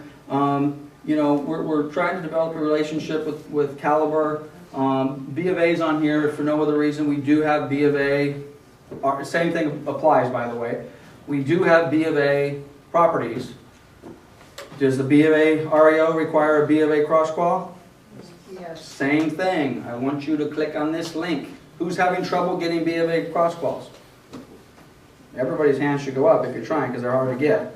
Okay? Well, you're not having a problem. Let me know who's giving them to you, and their link's going to go to them. Okay. But I want you to go, and then frankly, then you can blame it on me. You can sit back and say, listing agent wasn't able to put me in contact with anybody at B of A that could get me a cross-call. Because we're getting, I mean, Drew gets calls on every single B of A property, at least you have been, about I can't get a pre-qual from a B of A, I can't even get them to call me back. Okay? Check out one of those forms. I edited it. Oh, you edited it? By the way, we've got a little bit fancy-dancy web editing ability. Now, apparently Brian has edited the form. What is the name of any agent that you're working with? So I'm working with Stephen and Maya, I'm working with Shelley, working with Jen, working with Debbie, whoever you're working with. Or if you're putting it in yourself, if you're putting this lead in for the buyer, just put in, I inputted for the client, Selena, okay? Because I'm under no illusion that the clients are just going to love going to our website and filling out another form. I realize that's not going to happen, but we're trying to capture as much of that business as we can.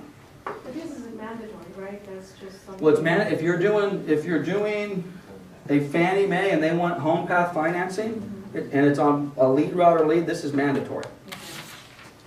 Unless they have their own letter already. If they've already got a home path lender and they've used it, who has a relationship with one of the home path lenders? And I know Shelley said Wholesale Capital. Wholesale Capital, and I get it, and who's from Covina in the office? Tony at Supreme says he's home path approved. He's not home path approved.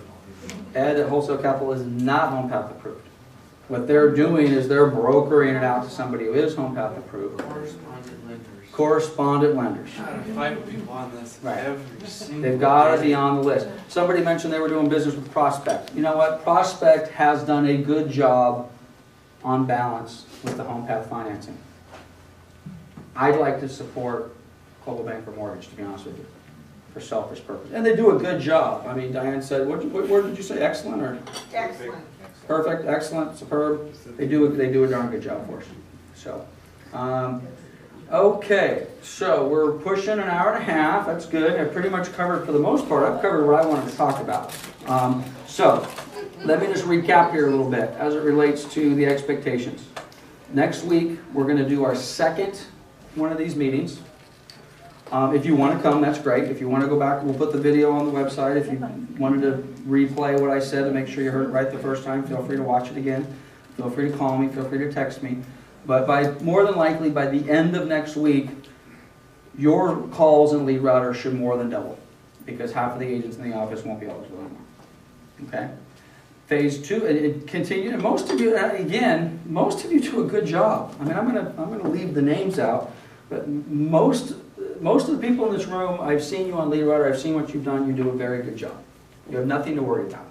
You should sleep very, very well tonight. Matter of fact, not only should you sleep well, you should be very happy, because you should ultimately end up with more business in your pocket at the end of the day. Now, like I said earlier, there's going to be phase 2 of this. And I would imagine within the next 30 to 60 days, probably close to half of the people that are on the approved list will be off the list. And I'm just basing that on my gut experience as to what we've done in the past. I see a couple heads nodding up and down. If you've spent on an administrative side, I'll call Bev out of the room. Bev, stand up, Bev. Bev works in Redlands. Most of you probably have never met her. Bev is one of our administrators and right-hand person over at Redlands. I saw her nodding up and down a little bit because Bev sees Leadrouter and sees these just red, massive sea of red every day. And we're just not calling the people back. And those people are going to come off the system. They're just going to come off. Or we're going to put them in a different bucket. So, at any rate, I think this is going to be a very good thing. At the end of the day, it should be more money for everybody in here because you're going to get more leads. I think it's going to be more company dollar. And ultimately, you know, Shelly, I keep pointing, or bringing Shelly into this. I've had this conversation with Shelly so many times in the last couple of years. And to be honest with you, I am now acting out of fear, to be completely honest with you. I'm really, this secret shopper thing going on, I'm really afraid that we're not going to handle these calls properly, and I can't afford that. So that's why if some of these decisions seem a little harsh and maybe kind of, a little contrary to, supporting some of the agents who need a little bit of help. And which, by the way, if you think you need some help, and you need to learn how to qualify the agents a little bit, and you need a little bit of sales training or whatever it happens to be, I'm going to use Chase as an example. Who knows Chase? Stand up. Look at this kid. Look at this kid. All right, turn around. Flip yourself around. Does this kid look like a real estate agent or a snowboarder? Okay? All right, you can sit down. This kid, and everything I'm going to say about you, I mean in the absolute most loving way. This kid has no business being in real estate. Okay? But you know what I love about him? He's like a lump of coal. And there's a diamond in this kid. And the best part about him, and I've told him this a couple, 3 times, he's fearless. This kid is fearless. He's out knocking on doors, asking people if they want to buy houses. It's amazing. Right? When's the last time you were out knocking on doors? Yesterday. Yesterday. Who can say that in this room? 2 people. I gotta tell you, this snowboarder-looking kid with the almost mohawk thing going on over here, he's gonna run circles around us. He's out knocking on doors yesterday. When's the last time you held an open house? Sunday. Who held an open house this past weekend? 3 of you. Okay? I'm telling you. And again, I love you, but you need so much work. Your scripts, your dialogues, your sales presentation, all the rest of that sort of stuff. But he's fearless. He's absolutely fearless. He's asking the questions. He's doing it. He's calling me 3 times a day. Lance, should I hold an open house this weekend? Yeah. It's Easter. Oh, wait, it's Easter. Ask him how many people showed up. Who held an open house on Easter Sunday? Stand up. How many people showed up? How many people held an open house on Easter Sunday? This is the kid who did it. How many people do you have through on Easter? 10. And how long did you hold it open for? 2 hours. 2 hours. Why? He calls me, I love you. I need 150 of you. This kid calls me, I think on Friday night, and says, I'm gonna hold an open house this weekend. And I said, okay, great, but don't hold it open, or don't tell me you're gonna hold it open unless you're gonna hold it open, because I'm gonna talk to you on Monday, right? He calls me back 2 hours later and says, oh, I got dinner thing on Sunday at 1 o'clock, and I'm thinking, 1 o'clock on Sunday dinner, what's going on? And then we both reminded each other that it was Easter. You know what I said? I said, oh, it's Easter. Don't worry about it, I'm gonna let you off the hook. His reply back to me was, what if I did it in the morning? What if I did it like from 11 to 1? And I thought, do it, baby. If your wife's not going to beat you up and your family's not going to beat you up and you can do that open house from 11 to 1 o'clock on Easter Sunday, you do it. He does it, gets 10 people there.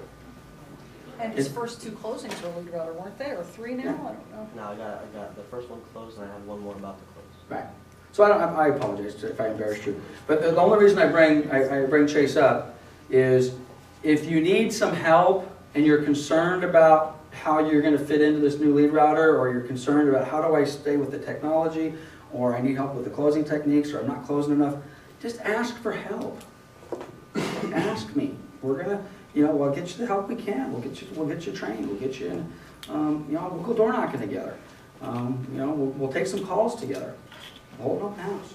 So, okay. Looks like we're actually going to get out of here a little earlier than I thought. Anybody got any other thoughts or questions or concerns? Are we on the right track, or do you think this is a terrible idea? Where are we? I just want to ask, are the mechanics of Leadrouter pretty much the same? I believe so. Okay. Does that appear to be correct? What's that? What about the electric signing? What are you talking about? I don't know what you're talking about. Yeah, I was trying to update my own needs and I couldn't because it wasn't allowed. Oh, okay, correct. If who has not been on the new Leadrouter yet? Everybody? Okay. In the beginning, and this appears to be the case, if you go into Leadrouter for the new Leadrouter for the first time, and you try to update one of your leads, it's not sticking. Okay. Right. Yeah, I hear a couple rights. Okay, you have to go into your personal settings or profile, and you have to add an email signature. We're going to do a different, for those of you that thought we were going to come here and train on Leadrouter today, I apologize. This was more of this is what we're going to do with Leadrouter as opposed to let's get trained on how to use Leadrouter. But you go into your personal settings, and there's an email signature. And you have to type in your name / sales associate and whatever you want to put in your email signature. Once you save your email signature, then it'll allow you to modify leads. And one of the main reasons it's asking you to do that, everyone's seen the drip campaigns, right? Okay, Leadrouter generally is the same. One of the cool things that's new are the drip campaigns. And the drip campaigns are designed, who spent any time looking at those? A few of you like them? So-so? Or? Too much cool it's not No, it's a couple bank of product. Okay, they're editable though, aren't they? Yeah. Well, they're editable. Okay, I hear a lot of chatter, but let me finish.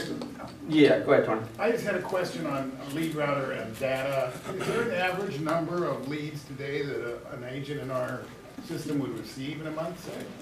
Well, part of the challenge is we have too many people that are grabbing leads that shouldn't. Okay, and I think this is going to help that. I tell you what the average number used to be. We used to get 50 to 70 leads a day, used to, okay? And then you parcel that out. There were agents that were getting 2 or 3 leads a day. Now, inventory is down, sign calls are down, leads are down. On average, on the buyer side right now, we probably get anywhere from 2 to 6 or 7 a day, okay? So, but when you partition that out between 150 agents, you might be 3 weeks before you get a call. The crazy part is I get a lot of agents that will say, I haven't gotten a lead in a long time. And then I'll talk to, Stephen. And Stephen's like, hey, I got 3 leads this weekend. Okay? When you pick up the phone, it's pretty important. Okay? If you decide that you're not going to pick up the phone on the weekends or after 5 o'clock, the chances of you getting a lead diminishes greatly. And also your zip codes that you chose, Zip if codes. you limited yourself. Yep. All of us need to get in, take a look at your zip codes. Absolutely critical. If you only want Redlands leads, then you're going to be somewhat limited. right now. But one thing, and well, this will certainly apply to Redlands. We're running the newspaper ads in the Courier, not the Courier, in the fax. Those leads will only go to the Redlands office. Okay, matter of fact, I need to talk to the call center about that. We're running ads in the Redlands Daily Fax.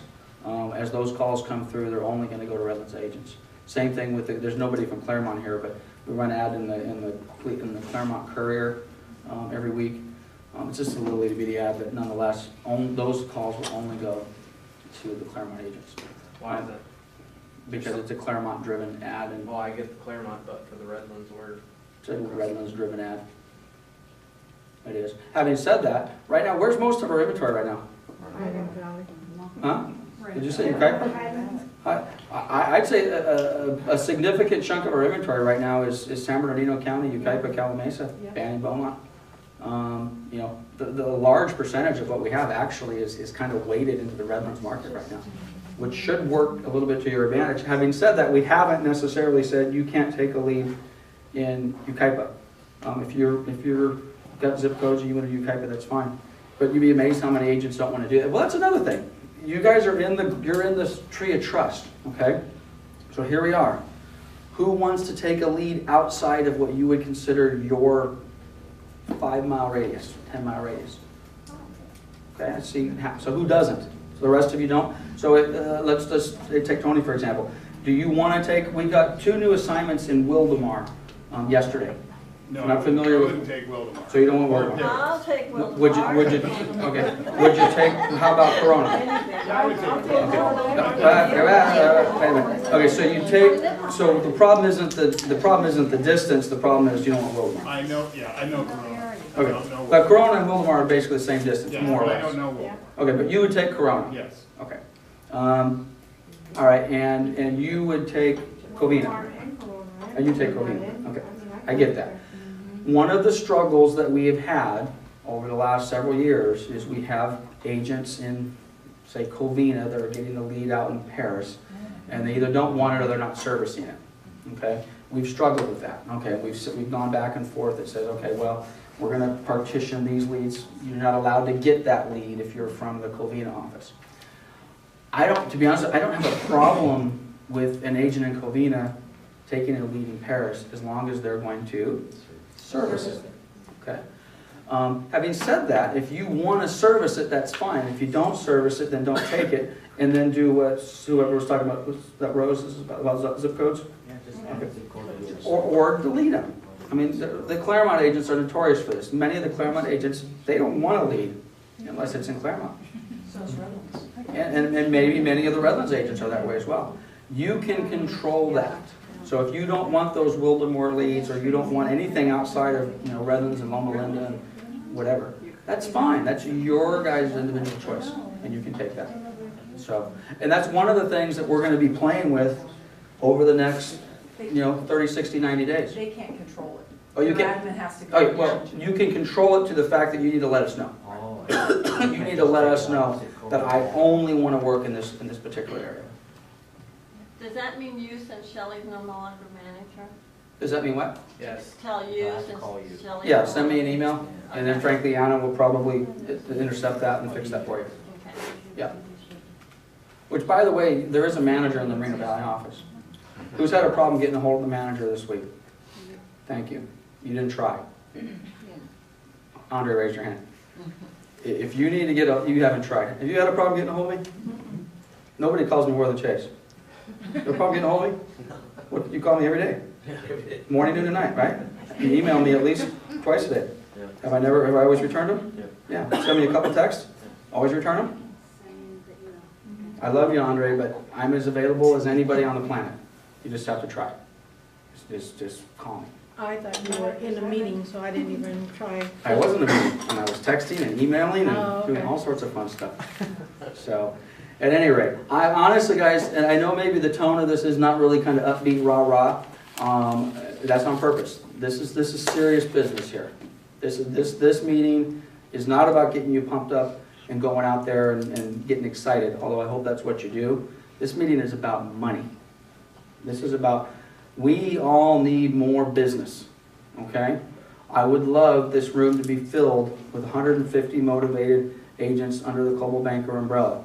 The sad truth is, we've got, I don't even know, how many people did we end up with, Anna? 36.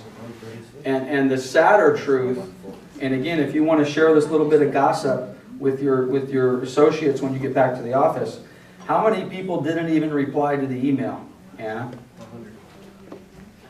More than half, I think. More, yeah, 75, 80, 100?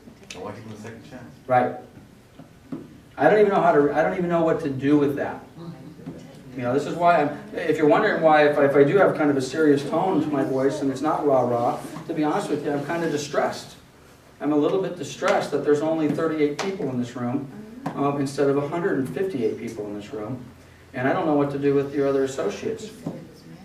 I really don't. I'll do anything. We're going to talk about that. It's a tough deal.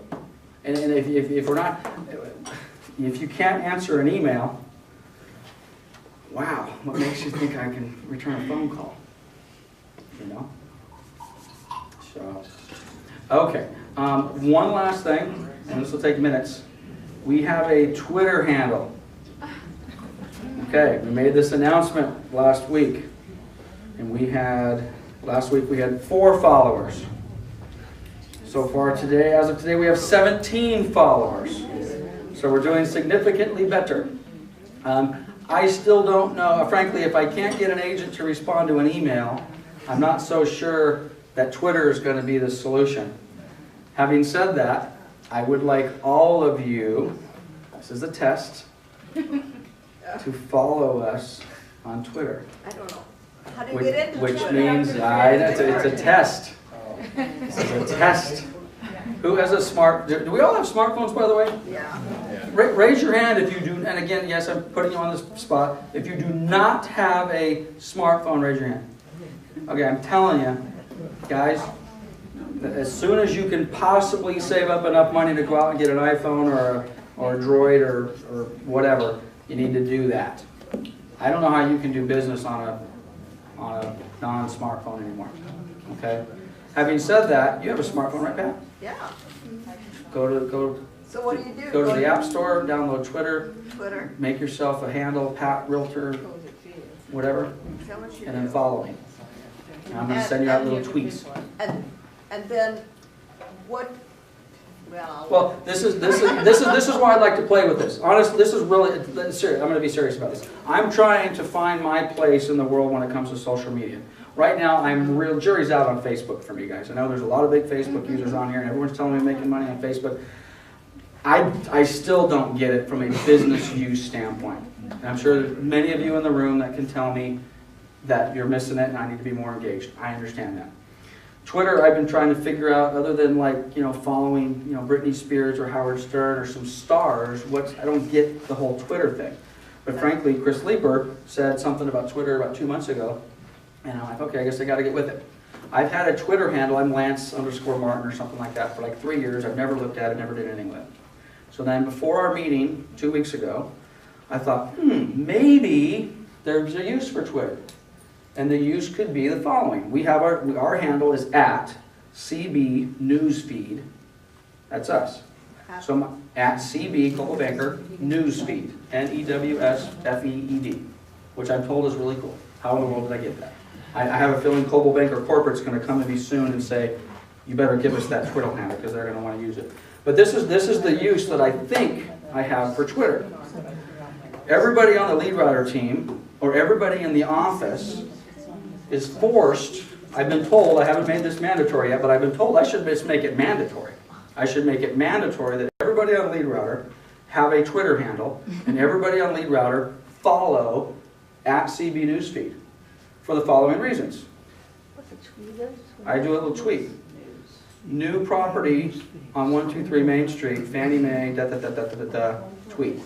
It now ends up on all of your phones, and you can take a look at it, and you can say, oh, there's a new REO assignment on Main Street, Marina Valley. Or I could do a quick tweet, price reduction on 123 Main Street, or property just fell out on 123 Main Street, or we just heard that the property on 123 Main Street will only go cash, it won't go FHA. And I could just kind of tweet all this little stuff out. And like, what's the property that we finally decided we only go cash? The Fannie Mae property, we said only will go cash. Oakland? Palm? East Palm and Redlands. Who knows that the property at East Palm and Redlands will only qualify cash? 3 of you. Who's got a phone call on that property before? A couple, okay, so at least 5 of you did not know that that property will not qualify for FHA or VA or conventional or home path, because there's no home path on it. Regular home path needs to come off. They won't do it. They won't do it. They won't do it. Renovation? Who won't do it? The asset manager told me 3 days ago, cash only. It's the only thing we can do. Okay? How nice would it have been if I could have just sent a little tweet that says, hey, for those of you that are following East Palm, it only goes cash. You know instantly. I think there's a problem with that though. What's the problem? Because people that are a little more advanced than the Twitter thing are following multiple people. So for me to see that tweet, I have to make sure that none of the other 1,000 people that are on my system, and you have to scroll through and and find. Are you getting that many tweets a day? Yeah. I didn't realize how many there were either. I didn't even look at it. Yeah. You look at people that are like 3,000 people following them, and you're following a couple thousand. And so you're getting how many? You're getting 1,000 tweets a day?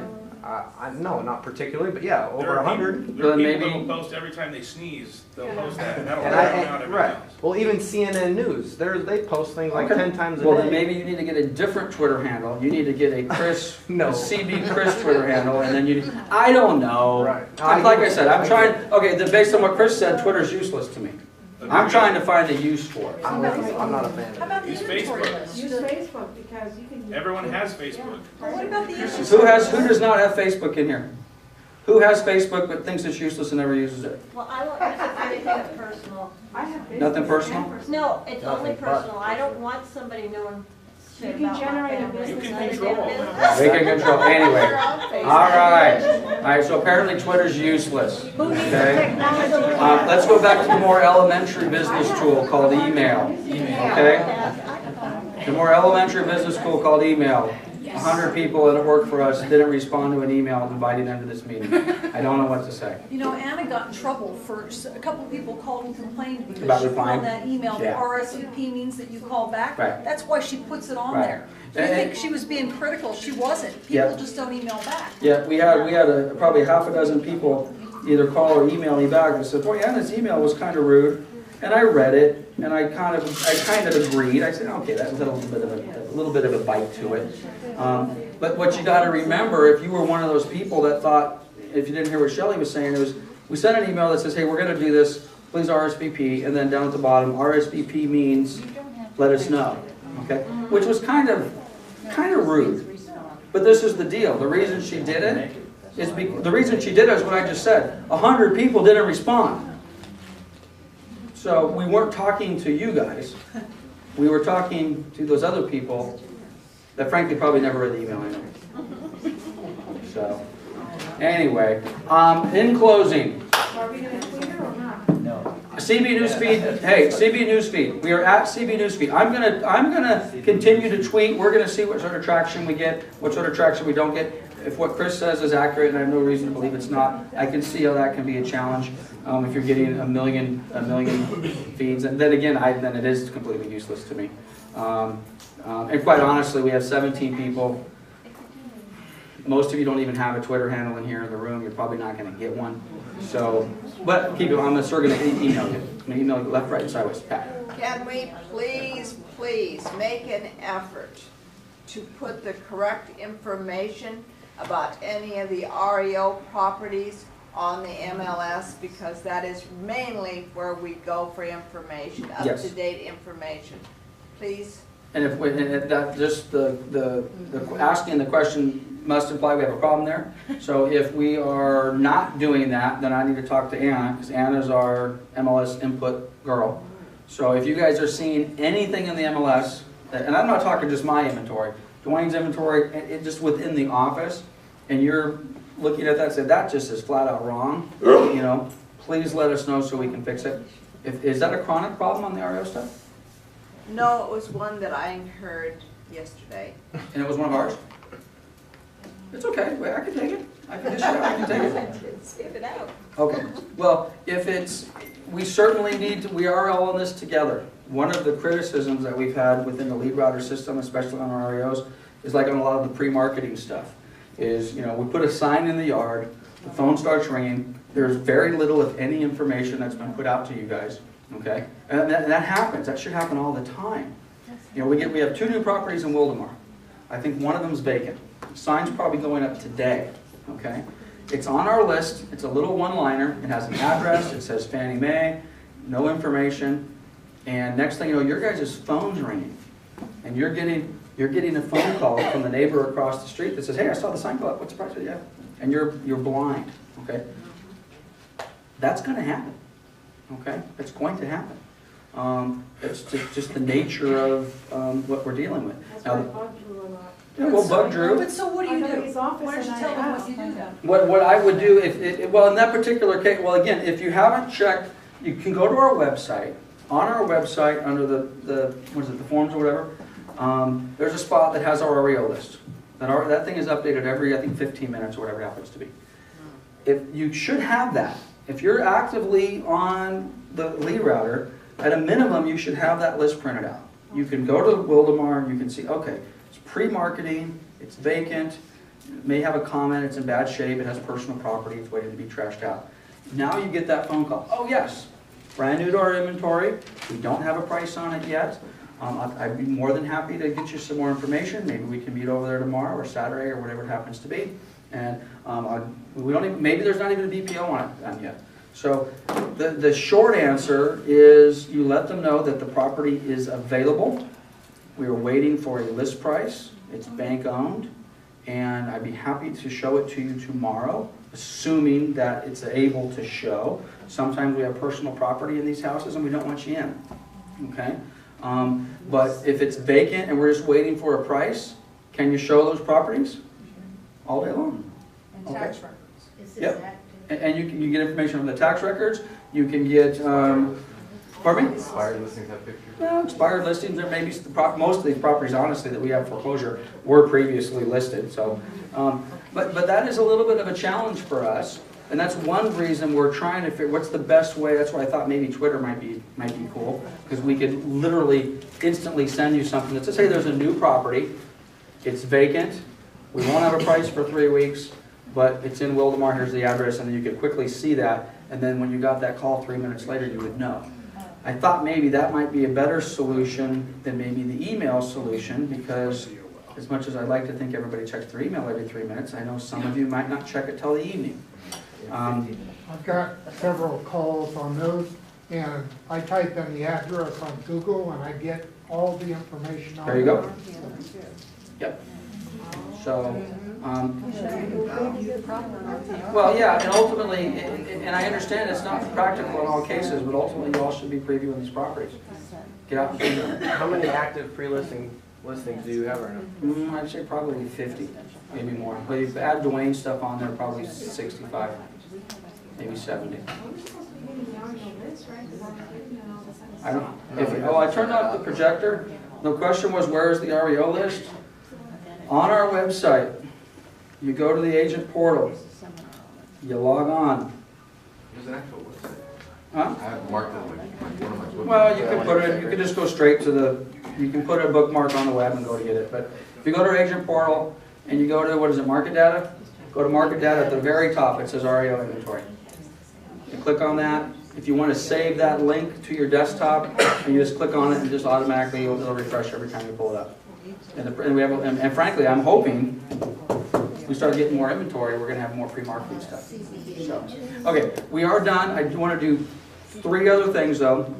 We've got Annette and Melissa and Sandy, stand up ladies. These are our call center folks, okay?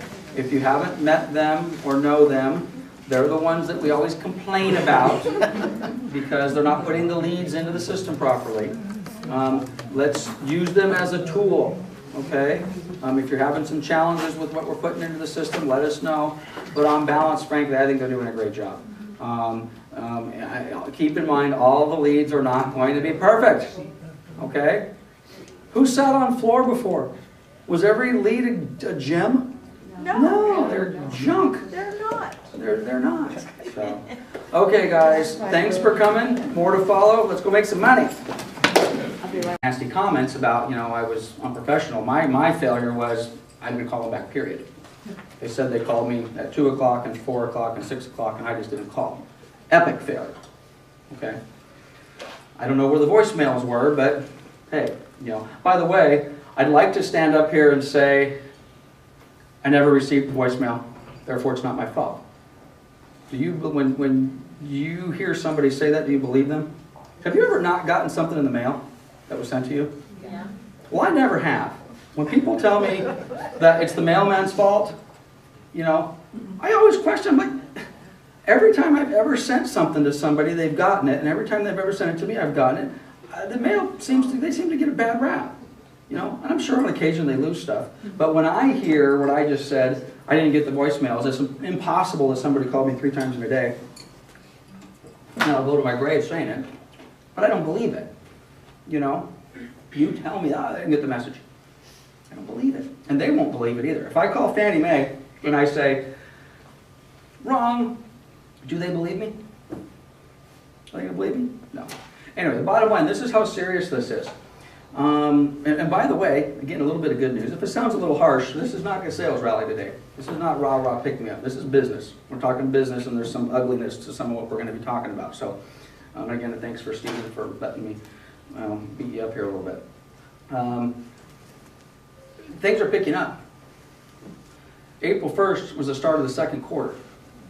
We have received, I think, 8 new REO assignments since April 1st.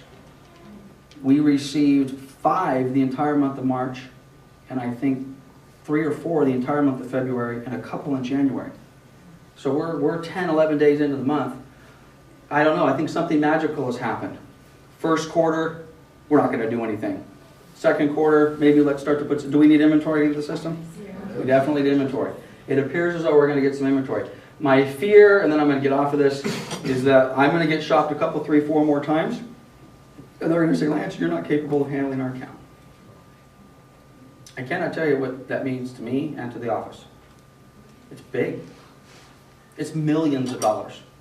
Not millions of dollars today, but over the next 5, 6, 7 years that we're going to be doing this with Fannie. And by the way, Freddie's not doing secret shoppers, but I would put Freddie Mac in the same account. It means millions of dollars to the office. And I don't necessarily just mean to me, okay? The buyer leads and the business that comes through this account alone is millions of dollars to the office. So we have to do better. All right, so with that in mind, who has seen the new Leadrouter? Most of you, good. Okay. Now this is a little different. This is the back end side of the system. Like it so far? Love it? Hate it? You got to like it better than the old one, no? No. No? Who said no? I don't like the fact that you automatically say it has to be a hot lead when you can't even know if it's a hot lead until you call the person and the person's not answering the phone. Okay.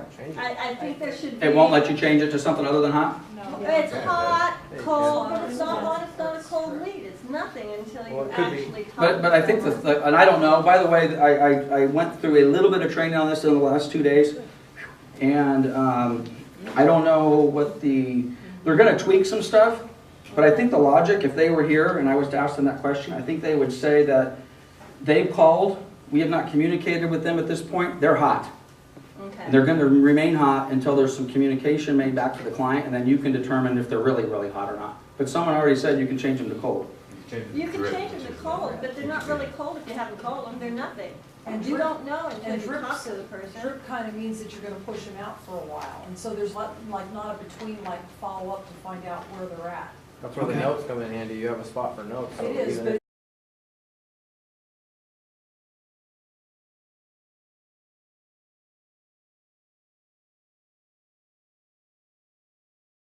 I'm going to be speaking from the perspective of the Leadrouter agent, which is all of you guys. I'm going to be honest. I'm not a Leadrouter agent. I've never received a lead in Leadrouter. So if I'm saying something that is wrong, please correct me. Because some of my assumptions may be based on what I think, how things I think really work, and you may tell me that they work differently in your world. So, the gist of what we're going to be doing, I already have a mistake, I've got to switch monitors here, is, well, by the way, again, thanks for coming. We had, I think we have about 150 or 160 agents that are technically working under our Coldwell Banker Pioneer, Town and Country, and Realty Center flag. We sent an email out to everybody, I guess it was a week ago. And is Anna in the room? Is she still outside? Best I can tell, only 40. How many people are RSVP'd at? About between 45 and 50. Okay. Well, it appears as though approximately 2/3 of your peers did an RSVP. Now, keep in mind, a good chunk of that is the Claremont office. You're not going to see it. Nobody's here from Claremont, are they? Okay. I screwed up. I booked this on a conflict with something that Claremont already had on the calendar, so there's nobody from Claremont in here, which is kind of good for the Claremont agents, and it's going to be good for some of the people who just had a conflict today. And frankly, some of you may say, well, when you do this class again, we're going to do this over again, probably next week. And if you want to come for the second time, that's fine. I'm assuming 90% of the content will be the same. Since we're going to keep it free-flowing, they may have some questions that you guys didn't ask. But generally, the bottom line is we're going to fundamentally change Leadrouter, okay? And I'll give you kind of my thoughts. Is we have looked at Leadrouter for the 4.5, 5 years, however long we've been using Leadrouter. To be honest with you, from a management standpoint, we've looked at Leadrouter as a recruiting and a retention tool. So in other words, if you're a new agent coming to, Coldwell Banker, myself and Shelley and the other managers, and prior to Shelley's. And by the way, has anybody ever seen Shelley so happy in the last couple of weeks? God, it really pisses me off how much smiling I see going on over there. But at any rate, we've said, hey, come work for us in our Coldwell Banker family, and we will put you in a Leadrouter system. And basically, you don't really have to do much of anything to qualify. You take the Leadrouter training class that's required through Coldwell Banker, and we give you leads. Has anybody really ever truly been held accountable for the leads that they've been given? As a manager actually came to you and said, hey, your leads are red. You better do this. If you don't do this, you're going to be off the system. We've purposely kind of been pretty lax on that because we've just used that as a recruiting tool. And frankly, for those of you who are in the building, as broker owners and managers, we kind of have three responsibilities. We're supposed to recruit you, we're supposed to train you, and we're supposed to retain you. So you guys are already recruited. So now I got to train you and I got to retain you. And if I'm not doing those two things, what are you going to do? You're going to leave. So as part of my retention module or plan, we kind of hopefully thought, well, there's a value to Leadrouter in an effort to retain the agents we have. Let's just allow them to have access to Leadrouter, frankly, with no accountability, so to speak, on whether you do a good, bad, or a different job with the leads. Bottom line is, whether that's been a good philosophy or not, we're changing it, okay? So in other words, if you are an agent, and I'm going to assume most of you are in this room because you like Leadrouter, you see value in Leadrouter, you've done a good job in Leadrouter. But frankly, the fact that over 100 of the agents that work side by side with you in these offices didn't even RSVP is an indication that there's a problem with Leadrouter. And 100 of those people, maybe not all 100 of them, but certainly 10. Their expectation, not necessarily your knowledge of real estate, this is your knowledge of the property. This particular caller was calling on, where is it at? San Bernardino Avenue in Bloomington. Who has seen San Bernardino Avenue in Bloomington? How long have we had that listed? A long time. It's a beautiful house, isn't it, Selena? Stunning. Stunning. If I called you right now and said, hey, what can you tell me about San Bernardino? And just a basic question. Well, how does it, you think it would qualify for FHA? Who could answer that question, honestly? Who can answer that question? One of you. Broker knowledge of the property. Okay? Now, the sad part about that is, keep in mind, the consumer is looking at a minimum, they're looking at a set of pictures on a website. And just by looking at the pictures on the website, without even going out to the property, could you tell if it qualifies for FHA? The house is boarded up. Yeah, even if we, the collective we, if you didn't have time to go preview the property, which I heard, I think a week or so ago, well, so we're going to preview every single property, yes. Okay, well, even if you don't have time to do that as quickly as I'd like you to, you certainly can go through and take a look at some pictures. It's a newer house, it's an older house, it has a kitchen, it doesn't have a kitchen, it has appliances, it doesn't have appliances, the windows are boarded, it's not boarded. So at any rate, I don't know what the response we gave on that, but if we're giving a response of, I don't know, I haven't seen the house, we're in trouble. Agent broker follow-up, 1 out of 4. I don't really know exactly what that means. That could have to do with we didn't reply back to an email timely enough. Maybe we left a message and we didn't call them back fast enough. Maybe we promised them that we... Who has said the following thing, which I personally think is an acceptable response to a client. They ask you a question, you're not exactly sure, okay? So maybe our broker knowledge is in question. I say, that's an easy enough one. I'm not 100% sure. I don't remember.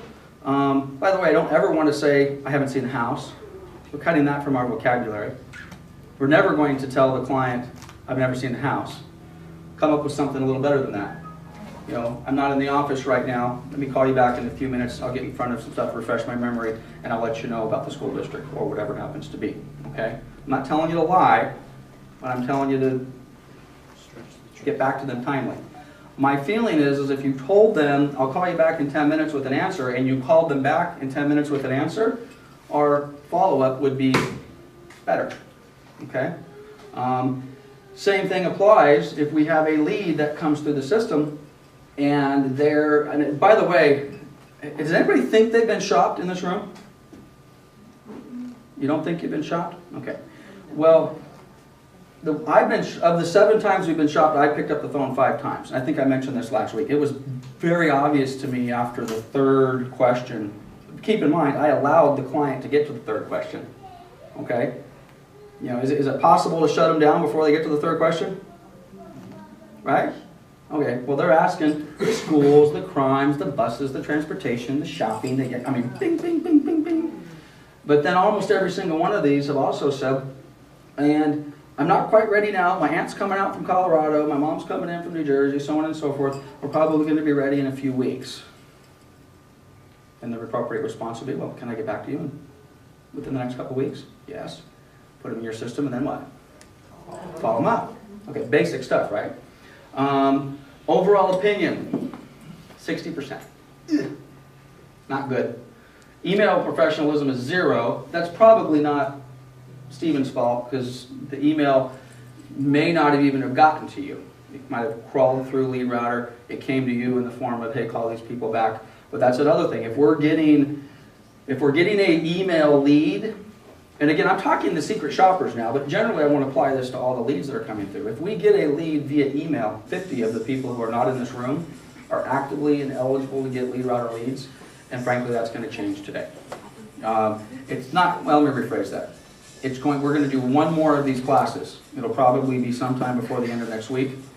If you have not attended this class, you will not be able to be eligible for Leadrouter.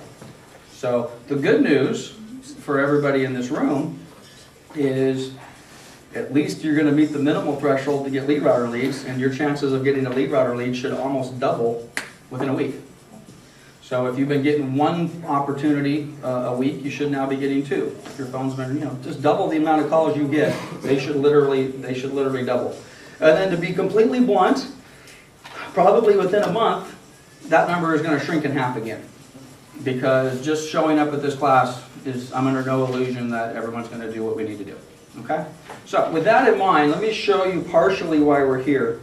This is Goldmine. We're not going to spend much time in Goldmine, but if you can see that, it says secretshopper@fanniemae.com.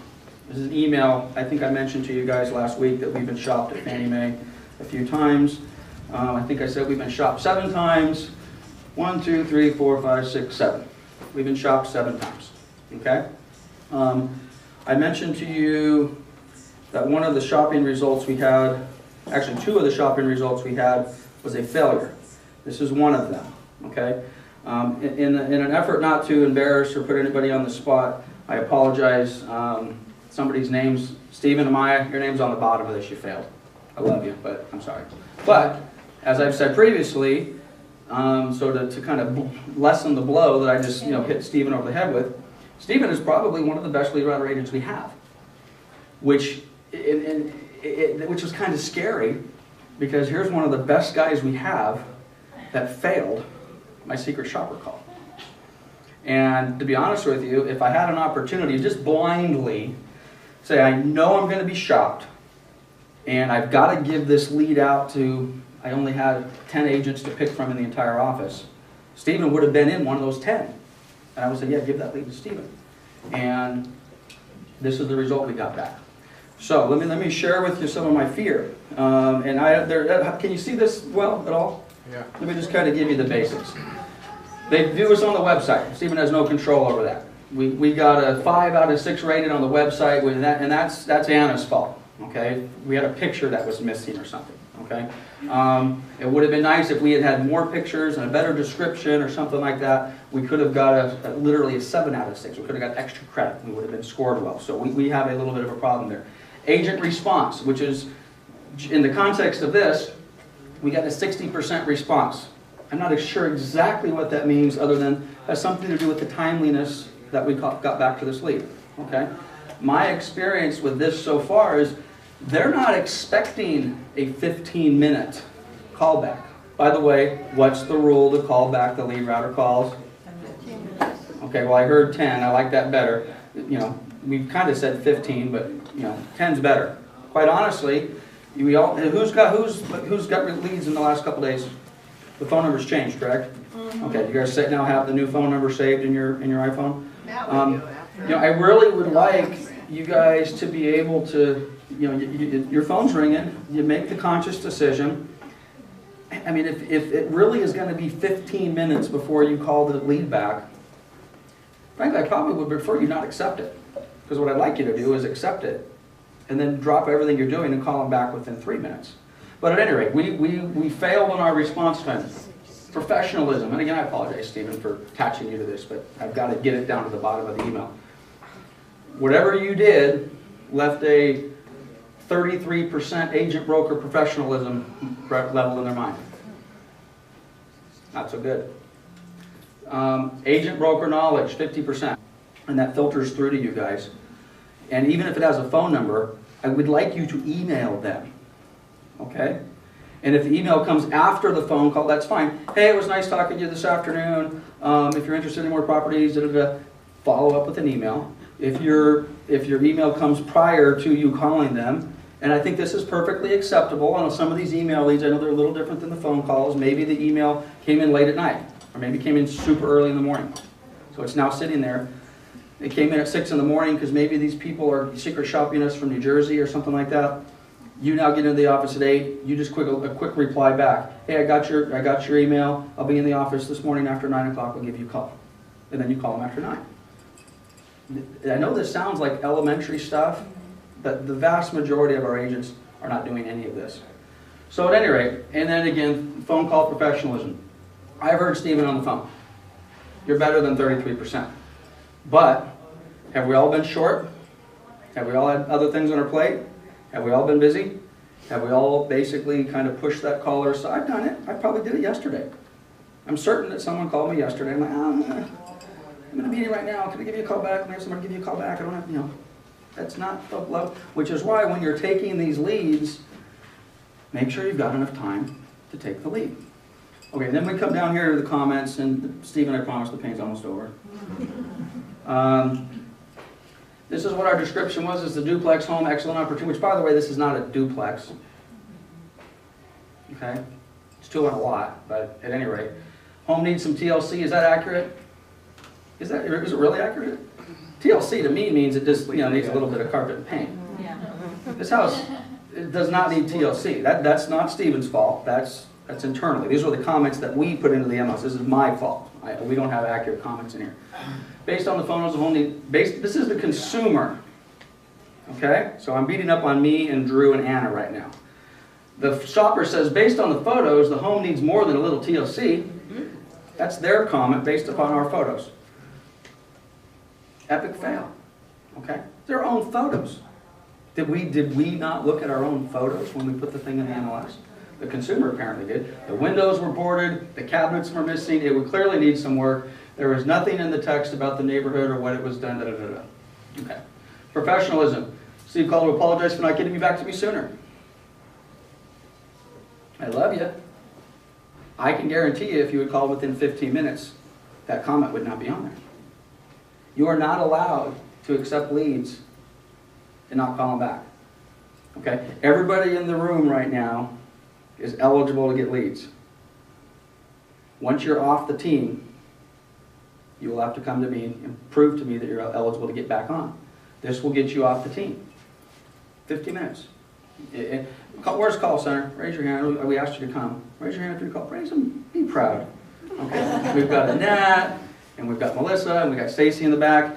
Without naming names, how many times a day and or week do you get a call back from a customer that says, I called earlier today, you said someone was going to call me back in the last 15 minutes and they have not called me yet? How many times a week? Like 5 times a weekend. 5 a week, 1 a day? Yeah. Okay, if that is you, keep in mind, you don't have to accept the lead, guys. If the next time Sandy gets one of those phone calls, you're off the system. That's it. No, you come to, no, come on, that's not fair. I did leave a few messages, or the phone number was wrong. I get that. We're all going to be reasonable about this. But 15 minutes. So, at any rate, I'm not going to go through the rest of this, but this is real, okay? Now, the part that really scares me about this is we've had 2 failures, and I was the second one, to be fair. I don't have a bunch of